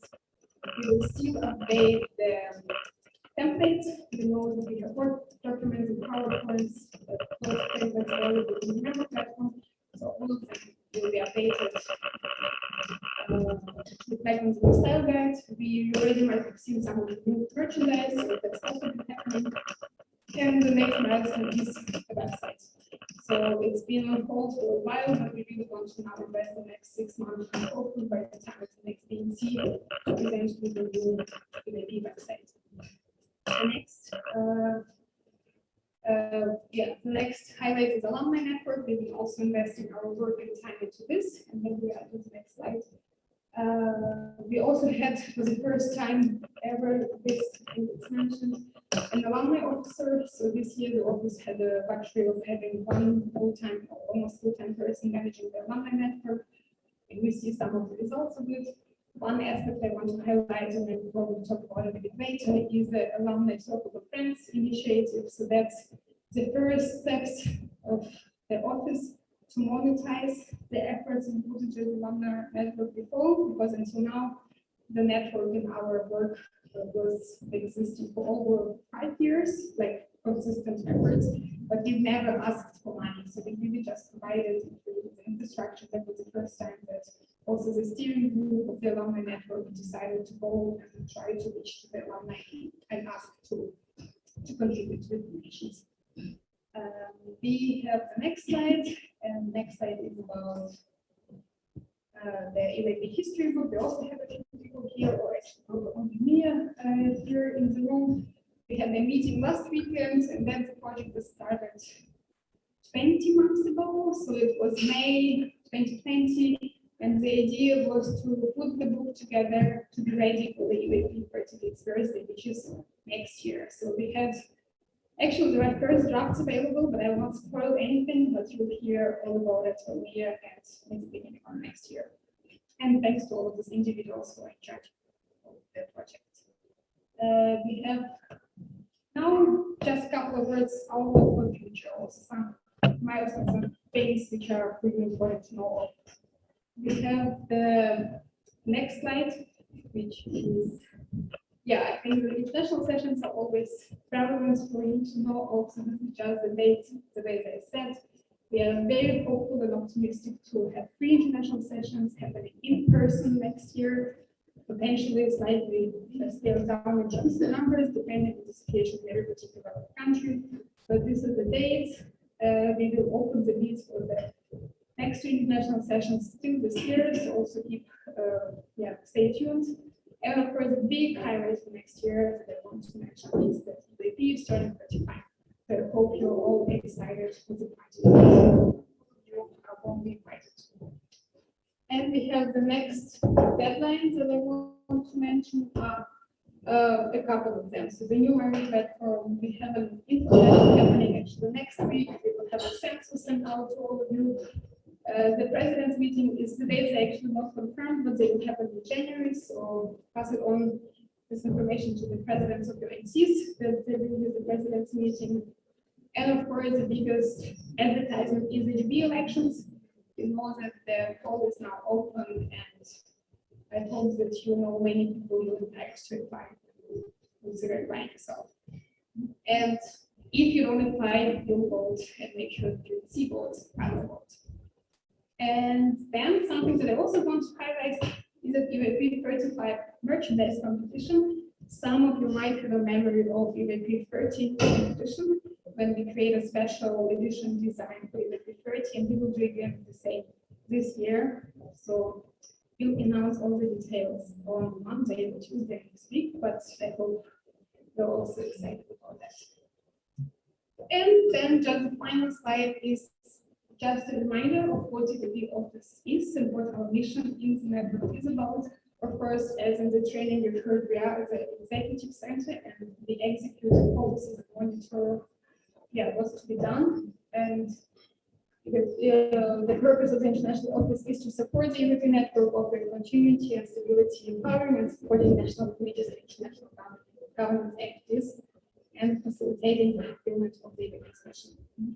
And the next one is the key areas of our work and focus is bringing the network together as international sessions and such events, helping communicate with employers, providing a panel the international governance structures as Dnc, and supporting the network's development work. And the people behind this, at this moment, it's the largest, we could go to the next slide. It's the largest team that the EUP office ever had. It's 12 individuals who almost, the majority work full-time. All of us are based in Berlin, and that's us. We are also a very international team, which we are very proud of. It's only one double nationality in the team out of 12 people. And then, of course, apart from us, who are all based in Berlin, we have quite a few people who support us remotely, also all of them on the network, and you could also see them here on this slide. Thank you very much. That's us. That's just a very brief introduction to our work. And I'm now open to any questions and comments you have.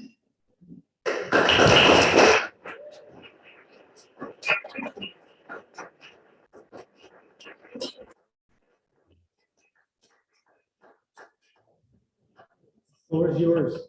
You work in Estonia? Yes, thank you. So my question is about the 100 IS, which is of course very important to the network, considering that COVID-19 has made huge damages to the resources of the NCs and the NC who will be organizing the 100 IS, which is obviously going to be the highlight of our network for years to come. Are they going to have extra support from the office? I will collect a few questions, right? Yeah. Any other NC? Okay, you can take a while to think about it, and we'll go back to Anya. Yeah, I can then answer that. Yeah, thanks. Of course, we know that it's a very exciting topic to all of you, and our aim is to make bidding process as attractive as possible by potentially providing extra support. At the same time, not making it very unfair to within other ISs, because the work we put into organizing any international session with whatever numbers and digits elements is always hard. So we'll have to see. At the moment, we only know that it will be open still this year, and we will hope to select the session by the end of January, and then we will be there to support and provide any help that's needed.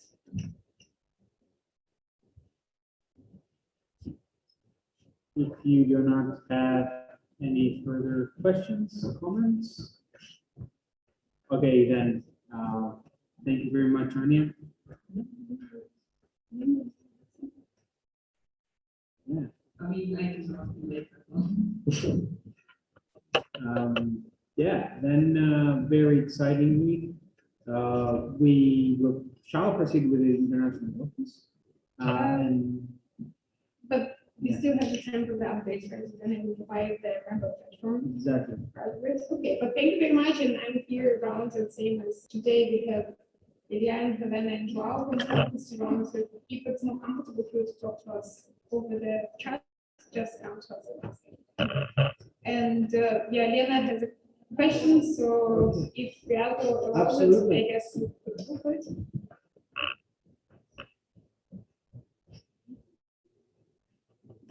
So I have a question in regard to the international session, which might not affect you. I was just wondering if you're planning on doing another international session that was previously in the meeting. We were talking about the number of ISs that we do every year. So I was wondering, when are we going to decide on it, so that national committees also have the chance to put that into consideration as well when planning for the bid. I think that Dennis is already ready to No, okay, great. So yeah, that would be the question, when are we going to decide how many international sessions we're going to have for the year? Thank you very much for that.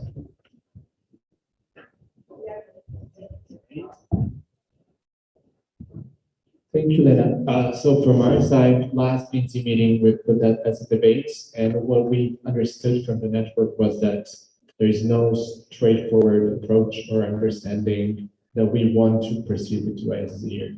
So since there were multiple strategic debates in the network, we've decided that we will put a little pin in it and then get back to you. But I'm very, very happy to hear more thoughts about that specific topic. What we know so far is that the 100th is currently planned for autumn 2023. Pardon. So there will be in 2023 3 ISs a year, as we plan right now, hopefully. Thank you very much, Ilya. The governing body, if you Actually, no question, because we always get the chance to ask a lot of questions. So this is not as smooth as this.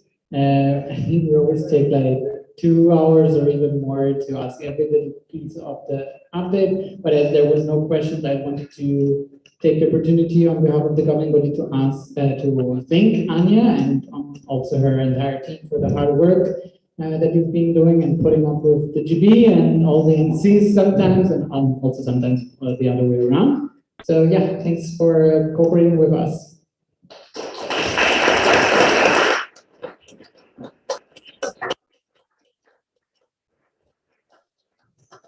Thank you, Yanis, and of course, I'm joking, but it's not joking, it's true. I'm saying it's a pleasure to do the hard work when you have a dream job, so it's always a pleasure. But I also see the question from Spain.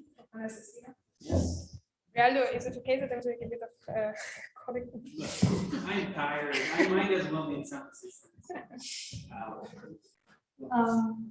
Yeah, just asking this question because I see we have a little bit of time, but like, and also just curiosity, because I've seen a lot about Kortrijk and a lot about the startups being posted already about on social media and stuff, but I haven't heard as much from Rila, which is the one in between, like the summer one. How, like, if we can ask, how is that going? Like, are we getting more information on it? Is it still happening? Because like, just asking because of what happened with Nicosia, for example, that it suddenly just got cancelled. We were just wondering if the same could happen or if it's all good and we should like just wait and be patient for more info. Thank you.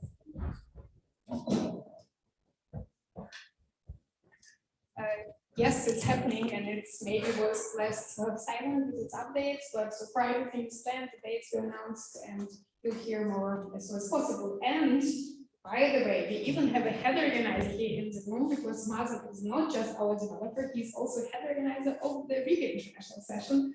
So do come talk.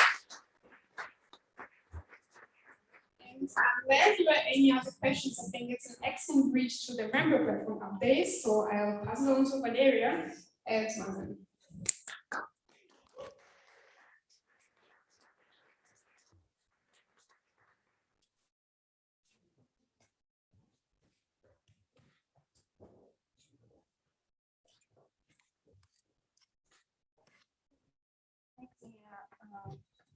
Allow me to share my screen. Yeah.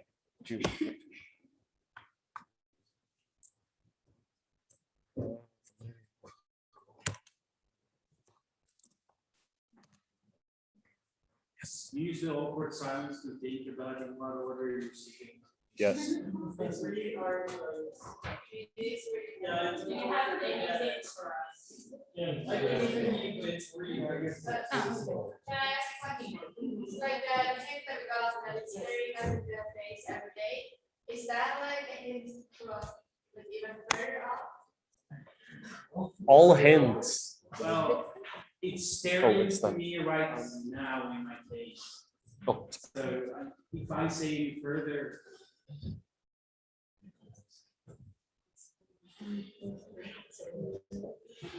Literally staring this room in its face right now. Metaphorically speaking.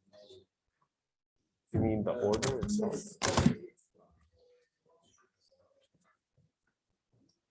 All right, hello everyone. So the most exciting part of the day, we shall talk about the one and only, the member platform 3.0.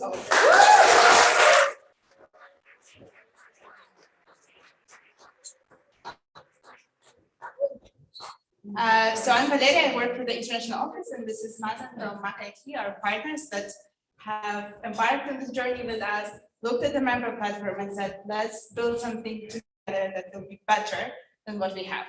And this is hopefully what we have achieved. Could I please ask you to stand up if you use member platform?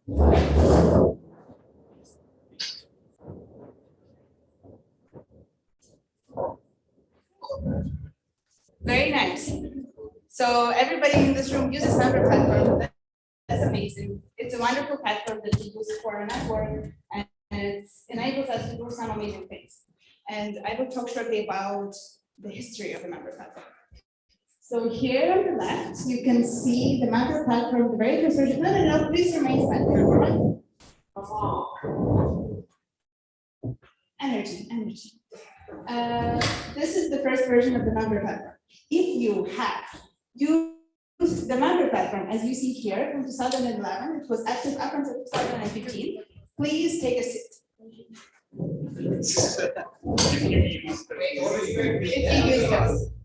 If you remember this first version. Cool. If you remember the second version, you can take a seat. So we, in the beginning, created member platform to respond to some needs to allow us to have an intranet platform for people to be able to exchange and message each other and see profiles and see session history.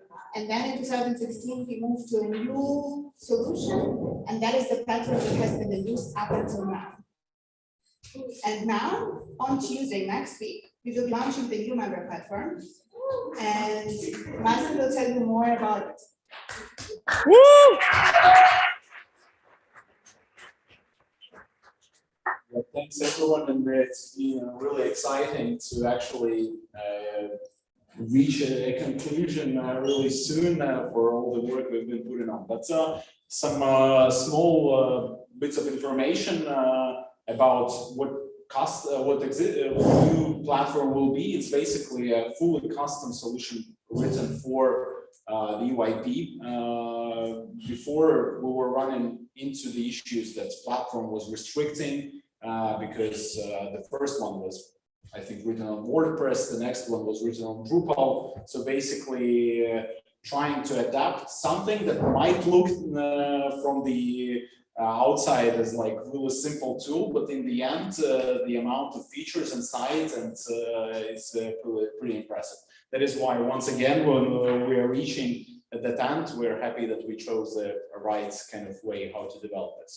But some of the big points we also want to emphasize is the platform will be going open source after we launch and prepare basically all the licensing agreements. So what would it mean is that we want to build a community of UIPers that can contribute to that platform. There are definitely a lot of enthusiasm. Platform, the app itself is, the foundation is built on Ruby on Rails, but the front end is more commonly known as the React front end. So it will definitely be a lot of people that will be willing to work on that. It's definitely future-proof, taking into account that it's custom and you can basically build whatever you want and whatever integration you need. As well, currently platform features such API tools as, for example, GraphQL. If anybody is technical, basically building any tools of your own on top of existing platforms is also possible with integration. And definitely the security, as a custom solution always eliminates the commonly known vulnerabilities of ready platforms. So, yeah. So hopefully,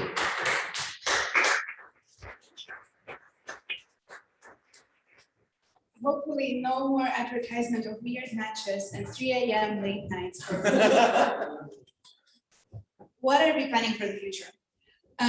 We will use a GitHub as a platform where all of you can report bugs, and we will see bugs of other people, and you can propose new features. You can say that I need this new thing to be added to the platform, and you maybe could find other people that would collaborate with you and we would be able to develop them. In general, being open source means that all of the people sitting now in this room would be able to go and write their code and request for it to be deployed and added to the real version of the member platform. So all of the functions that you were missing for all of this time, you can now actually take ownership and develop them yourself. And that's probably the best part that this new member platform brings. So now, are you ready to see the new member platform?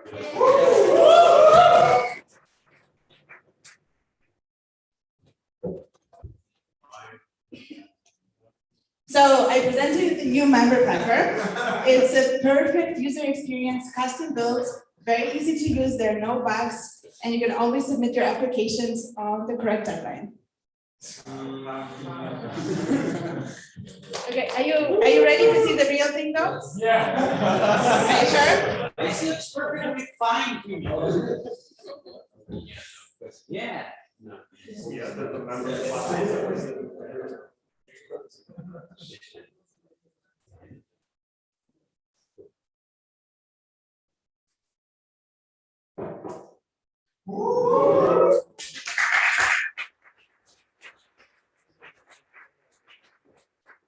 So yeah, we wanted to maintain that kind of youthful and playful design, so we are all here in the this organization. So basically, this is kind of the view that the person will be presented as soon as they arrive. You have a home view with upcoming and specific selection of your events. It's also a separate tab for events with upcoming, and you also nicely see open calls that are ready. So you can go and drive in straight. You have also news that are presented in a list of your received evaluations. Here is going to be the home for easily reaching the ones that are pending to be created by you. Also, we have tailored reminders.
able to do two cool things. I think that's good, right? No? Yeah, that was our favorite today. Okay. So here you go into the administration panel of your NC. And here you can see everybody who has admin access rights to your NC. Ideally, that would be your board members. Those are the people that will be able to create new events and assign HOs. So those are the only people that are able to create content on the platform. And here you have a panel of members, and you have approved members and unapproved members. So potentially what you could do if you want to check who's an official and unofficial member, you can check and uncheck people. And that would be displayed on their member platform profile. So you could actually distinguish between members that are paid members or whatever is the official definition in your NC and non-paid members. And as well, you would be able to export a CSV list if you would need to use it for anything else. Another really cool thing is that we will also allow you to see some statistics for your NC. And you would also be able to download a list of members, people that participated in events. And generally, this should help you with this process of census. So I hope that would be an improvement. Cool. Yeah, I think this is what we wanted to share with you. You'll definitely have to try it for your What will happen is that one second. Member platform will not be working from tomorrow 11 o'clock until Tuesday.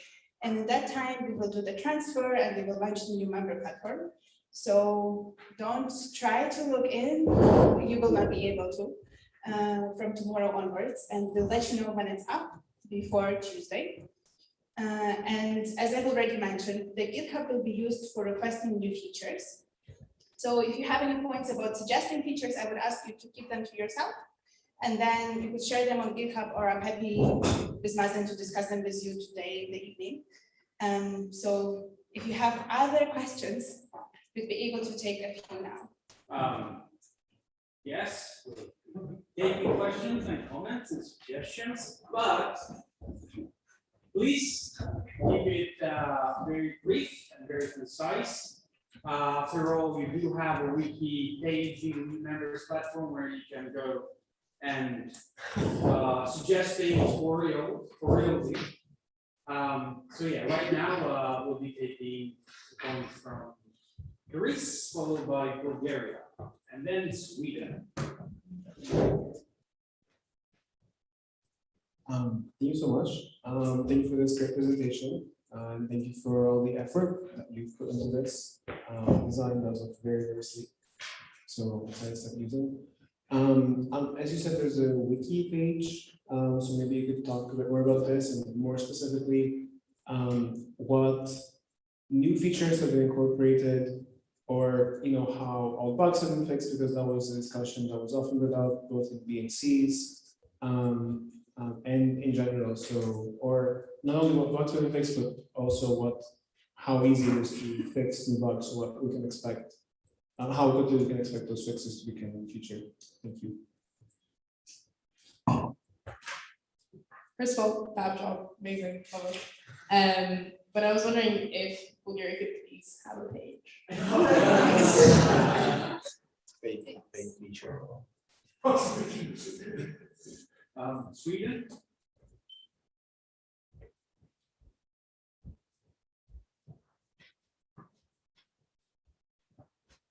Two brief questions. Are NC admins notified when new members are in need of approval? And is there any sort of way to automate the approval process? Thank you, guys. Whenever you're ready, take it back to the IO.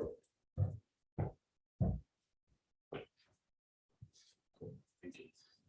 So yeah, talking about the NC pages, basically anyone will have one, and you can add its info from your admin, and anyone with admin role updates, he can edit information regarding that. Then following on the automation of the approval process. For now, it's basically manual, and within the admin page, we don't have notifications. They're more like user based, but that would be definitely, if you see good ways of maybe telling us more how you see that automation possible, then it could definitely be a future prospect. And so the one for the suggestions will be the GitHub. Val was talking about wiki, so it's hard for me to speak about the bugs that were present, but the idea is basically it's a wiki page that is a knowledge bank with the pages that are under EYP info. For now, we just kind of rebranded it and made it more convenient to understand. So it basically is a knowledge bank with ability to add links, documents, regular text, images. Yeah, just I guess to manage a little bit expectations with Wiki, I would not say that it's a big upgrade, but it's definitely on our radar as something that we want to do. But now it's just, it wasn't viable for us to do it in this release. But hopefully it's on our radar. It will happen sooner or later where we have a more optimized knowledge sharing system. And as for the speed of solving bugs, we are aware that more things will be coming. So I think the next few months will be very, very active. And then we'll see, because we'll see how it goes basically. I think we can take next round. No, I'm just checking. Okay, then EYP Georgia, followed by Poland, and then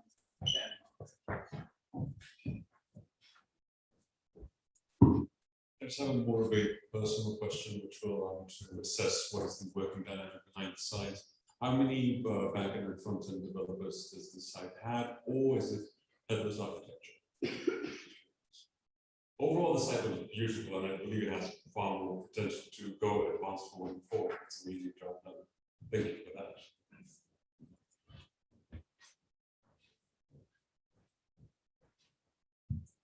Thank you. I have a question regarding the mentioned network's contribution to the website. As you mentioned that you are going to implement a mechanism that's going to allow people from many different NCs to contribute and to make changes to the website, but which sounds really cool, and it also gives this another aspect of contribution on how EYPers can I don't know, can make the impact on the IT sides of UAP as well. But my concern is that we don't have any tools in the network implemented yet on how can we foster the skills of web design and in general this aspect, because it's not something that is taught on the academic side or any other training. So I was thinking, I was actually going to ask if the IO plans to develop any trainings or tools or methods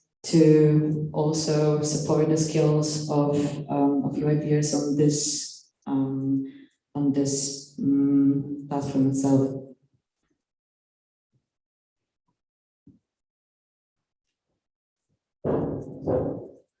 Denmark.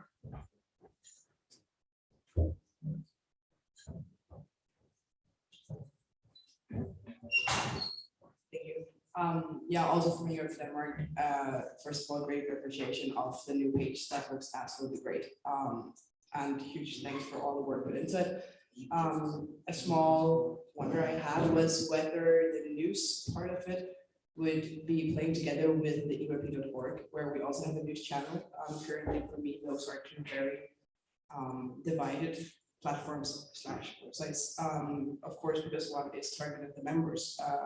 I haven't, however, been wondering that it could potentially be beneficial to have them play partly together, as I believe many members use the members platform and many non-members use the others. However, as soon as you remember, you kind of forget the first. So potentially to somehow make the resources work together.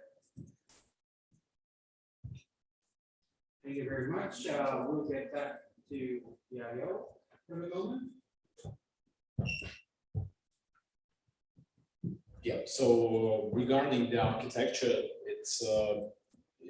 both sides are within the same application, but the idea is kind of the same. The React is kind of standalone with GraphQL endpoints of headless, but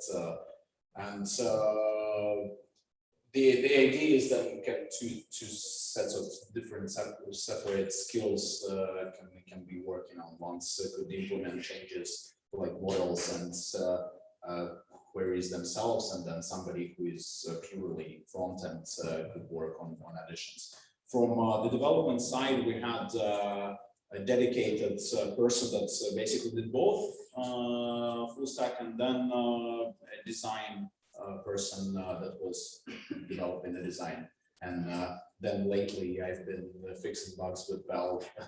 So yeah, it was mostly my colleague that has built the whole thing. Yeah. About the network contribution, thank you for your question. I was wondering the same thing actually, and we already exchanged some jokes. There is nothing in the works yet, but we have been happy to hear a little bit more of your ideas, and also would be very nice to know if any of you are maybe code interested and would be interested in something like this. We used to have a developers community some time ago, and now my quick assessment is that there are quite few people that are into code and UID. I hope that will change. And I also think that this could be a cool project through which you could enter UID as well. So maybe there are people that are exploring computer science, they could see this repository on GitHub, get interested and contribute this way. So maybe you have some friends that are into coding, you could show them this project and see if they want to contribute. About the comment from Denmark, it's a wonderful observation. My quick response to this is that I also tend to perceive UIP.org as external use and members internal use, and there are some things like news about calls or events that are for members only that probably don't have the great place on UIP.org and therefore live with members, but it's a nice idea of maybe finding some cohesion between the two. Thank you very much, Valeria. Seeing that there's a lot of interest, we'll be taking just 2 last points. So unless it's a very important point, comment, not a suggestion, for changes or whatnot, please keep your clicker up. Then we'll have UIP Turkey followed by UIP Finland. Hello, can everyone hear me from here? Can anyone hear me? Okay, I think so. My question slash like point of improvement would be the. I asked that question. So you talked about like the kind of information transfer from the old website to the new website. Will all information on the old website be transferred, or will there be some parts that are left out? Or like, do you know, like, what certainty do you know how much will be transferred and how fast?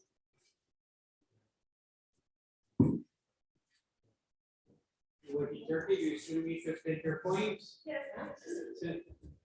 Speak now or on Zoom. Yes, can you hear me from Zoom? In chat. Yeah, I understand, but you're here. Could you make the point for your national committee as we did with the UIP equation? Look.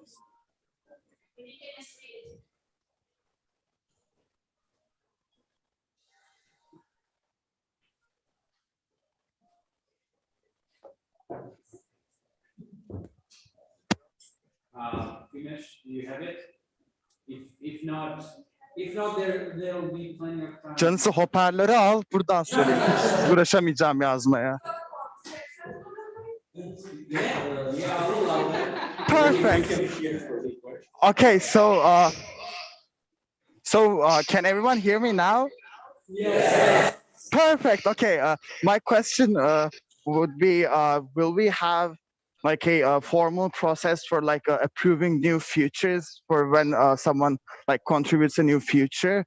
Like, will there be a group of people like charged with like testing the GitHub contributions and like make any coding standards, etc., etc.? And like, how will that whole thing work? Thank you very much, you guys.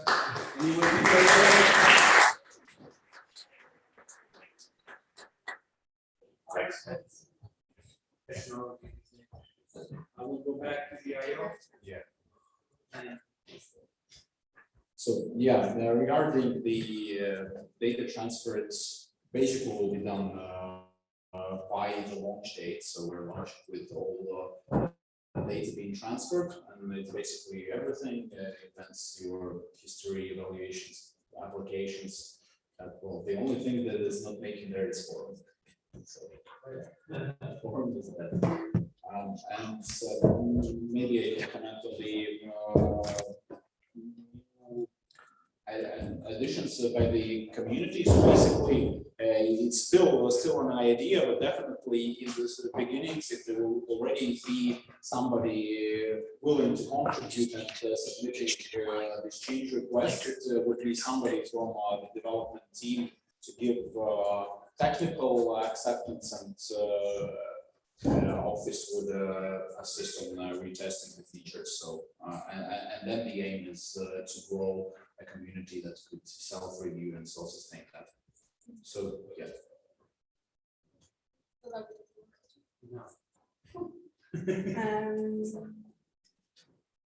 Thank you for your questions. If there are any questions that you were not able to ask, or anything else you would like to discuss with regards to the member platform, we will launch a channel on Slack for member platform. So you can channel all of your questions there. And if you have suggestions for new features, please use GitHub. I wanted to thank you so much for your appreciation and wonderful receptance of the new platform. And I also really wanted to thank Mazen and MacIT for partnering with us and stepping into this process. It was most definitely a bumpy road. Hopefully it will be smoother. But on this note, I also want to ask you very much for your patience, because most definitely there will be things that will not be working the way we intended them to work, and it will just take time. It will not be perfect from the first day onwards, but because it's open source, because we have access to the code, we will be able to fix things, but maybe there'll be problems, and please be kind to us with those problems. Will be available, so if anything is wrong, there's a Slack channel for you to use. For any bugs that are not insanely urgent, please report them on GitHub, and we'll look at them, prioritize them, and get to fix them. And with that being said, I'm very excited to launch the platform on Tuesday, and hope you will enjoy using it.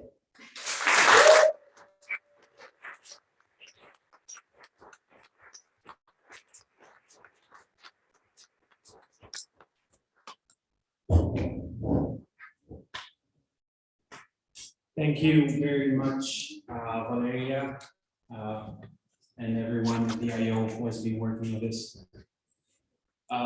Very exciting members platform. We will now be continuing with the last agenda item of the day. But before we do that, I would like you to stretch back on your chair, relax your muscles. Look at the person to your left. Yeah, have a little chat. Grab their shoulders and shake them a little bit. Wake them up. Yeah. Well, we made it through. Now we go to the person to your right. Shake them a bit.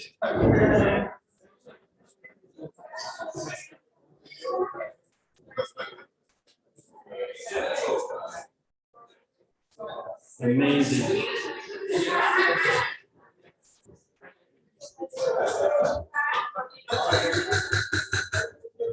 Order in the courtroom. Oh, sorry. We've made it nearly there. Right now, thank you. We're going to go to the last agenda item of the day, which is the financial updates by our very own Anya from the International Office. I know you guys love to hear those updates, so yeah, keep the energy flowing. Thank you, Anya. The floor is yours. Thank you. So yes, just as the previous time, I'll guide you through the presentation, and then if you have any questions, give them to me. And also, I want to remind you that you have the financial updates in written, which is also like 15 pages or so. So it's just much more specific than the slides. And that's the outline. I will talk about the process, and maybe to start is the financial oversight and accountability. So as I know, to many of you, this might be new Bncm meeting or the first. So I just want to remind how the whole budgetary part of the UIP works. So the international office submits the proposal to the budget to the last meeting of the governing body meeting of the previous year. And then together with the GB, the budget is approved, or the GB approves it, but of course, then we discuss about it. And we start, the GB also gives guideline, and the GB defines the priorities on how the money is supposed to be spent or not spent. And they are the financial oversight body about the international office. What I have to mention as well is that UIP is part of the Chancellor Foundation, and we can, of course, go also bound to their structures and to their financial oversight next to the governing body. But in our own structures, the way we work, the GB has the final say in most of the matters how the budget is supposed to be spent and structured. What I also want to mention is that the executive director reports to the GB. So every GB meeting has an agenda item on the budget and financial updates. So every quarter the GB receives the updates from the international office on the progress on the budget. And you will also see, or you'll saw probably in the financial updates that we've submitted, that we start every year either in minus or either much smaller budget. And the reason for that is almost same as with your NCs. That some projects are approved throughout the days, throughout the year, or we submit the application like now in October, and the result is in April. So we never budget it in, but then once it's approved through, or we have a new partner, or just circle of friends has happened, for example, then the budget naturally in the past years, except for 1 year of Corona, our budget was always significantly higher to the end of the year than in the beginning of the year. Then I want to really make an emphasis on the project and unrestricted funding. So the project funding is a specific project which we receive a grant, like Erasmus Plus. We apply for an Erasmus Plus to be spent on the session ABC. And this money is only available to the session. There is absolutely no flexibility, and we are just bound to it. All summer academy and our capital funding. We receive this funding just specifically to spend on the summer academy, on a specific number of people, locations, and days. And then we have unrestricted funding, which unfortunately is very limited, and that's the smallest part of our budget, which is the money which is most valuable because it actually gives us liberty to spend the way it's best, where the actual needs are. And that's an overall challenge in civil society funding, that very often the NGOs, and you know it very well from your own experiences in the national committees, that we can't fully navigate with this funding the way we wish to, because we always have to respond to the partner's needs. These are just two general remarks, and then there are some slides with numbers on the financial year 2021, and that's a summary of the numbers which you also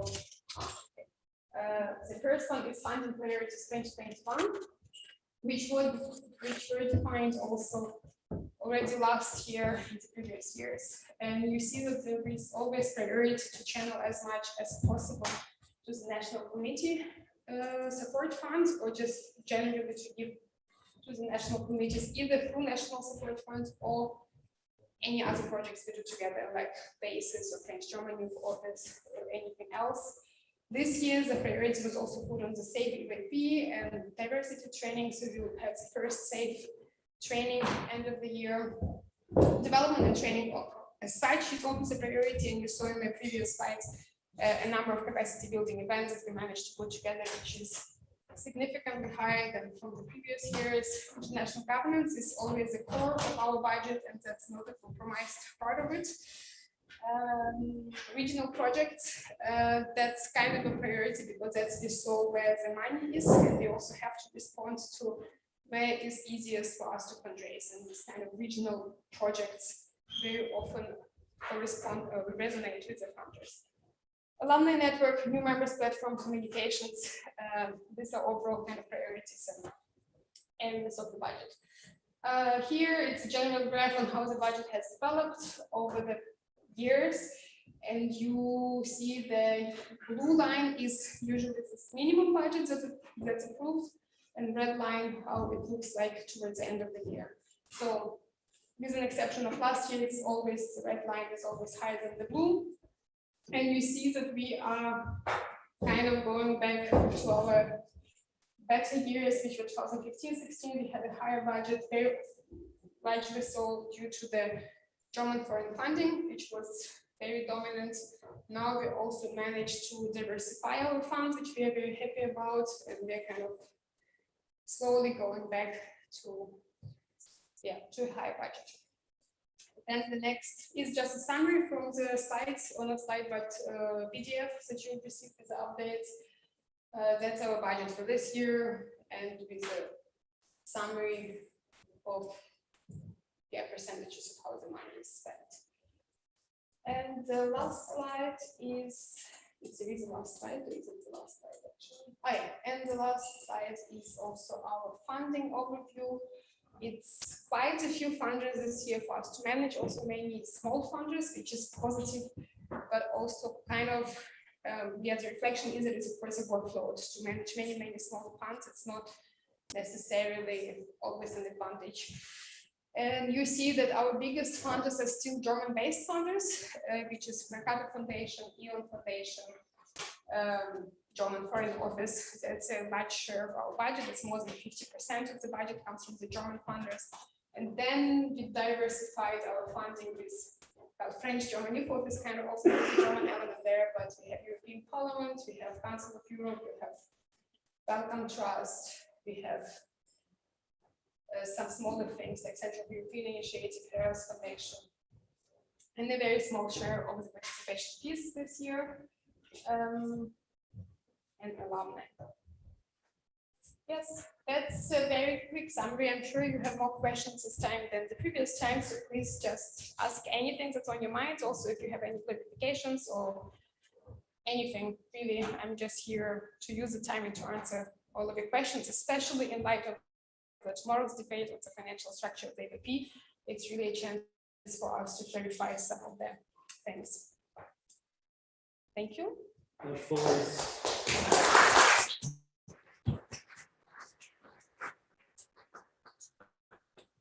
is yours.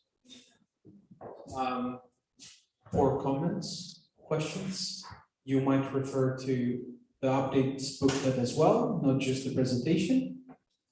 Okay, UIP Luxembourg, who recognized.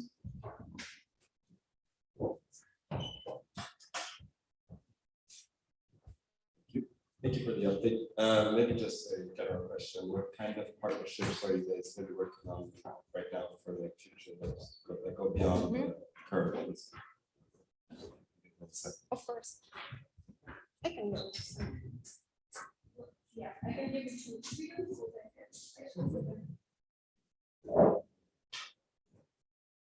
What do you identify as the biggest challenges in acquiring funding that's not German-based? And then a second very short question. So NATO was a funder of the EYP, perhaps in what capacity?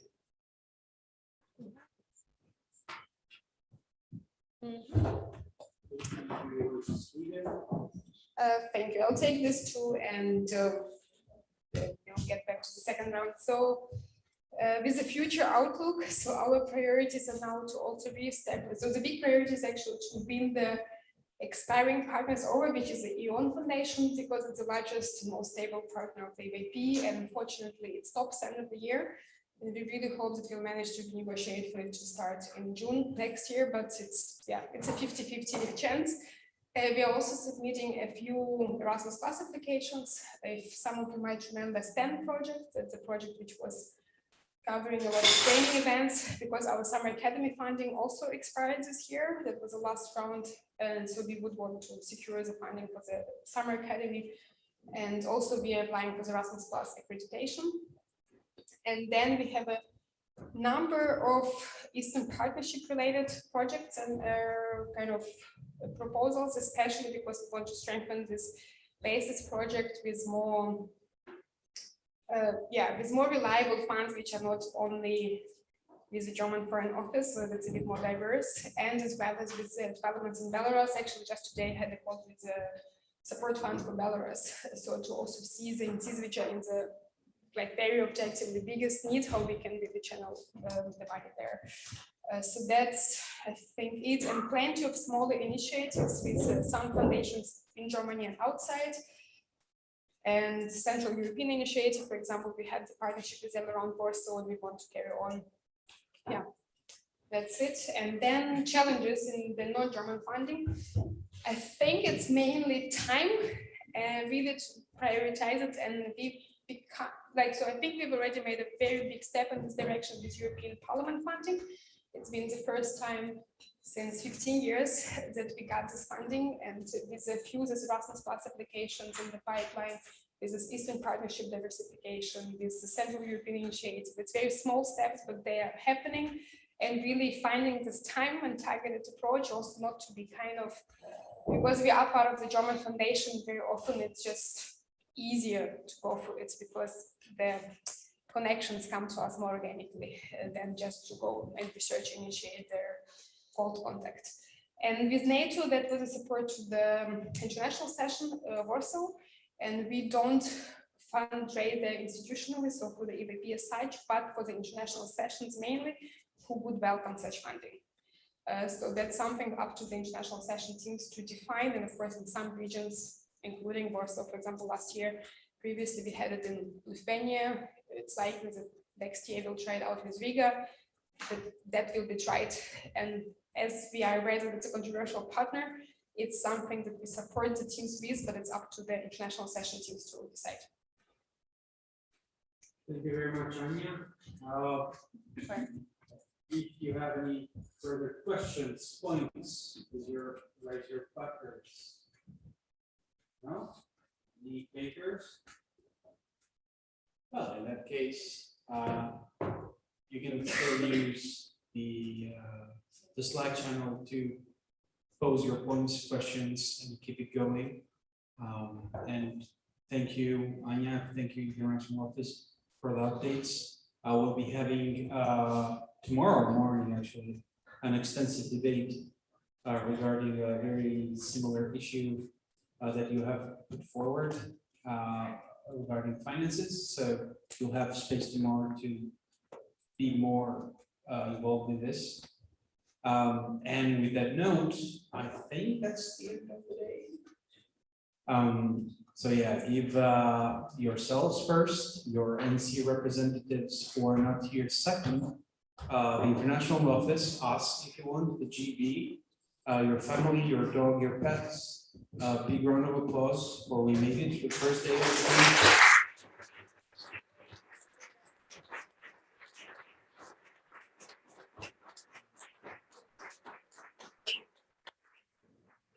Much.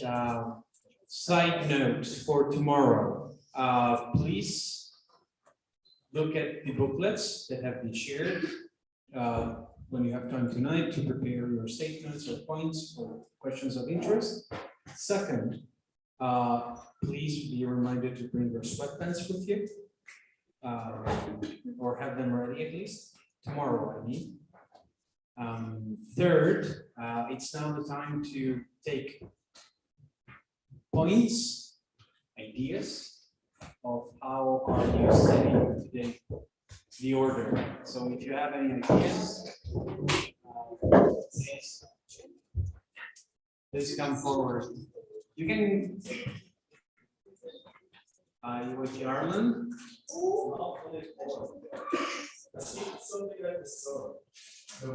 The sun?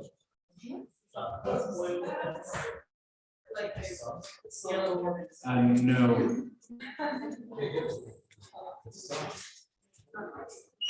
It would be the Netherlands. So this is not a very concrete idea, but maybe it will spark some ideas. I think it would be something geographical, maybe about altitudes, latitudes, or but look. Provide a further clue.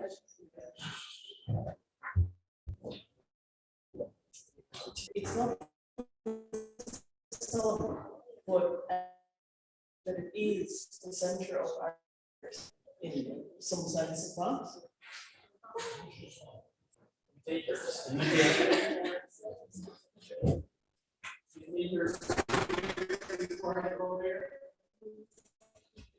Okay.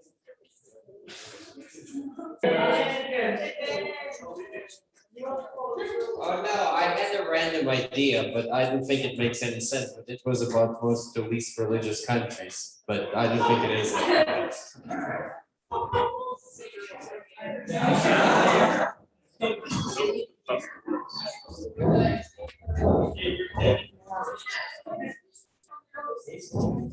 More suggestions? I love it how this is the most frequented date of the day. Yeah. We just call it vaccination. No. No? Also, like, Last shot. If not, we're calling it a day.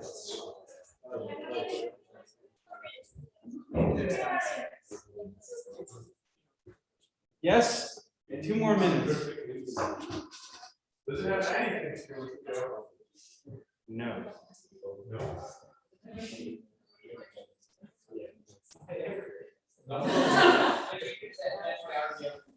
Number of sections? No.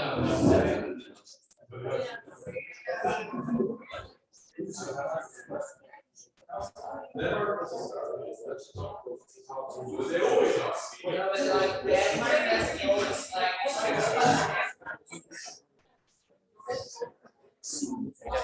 Exactly.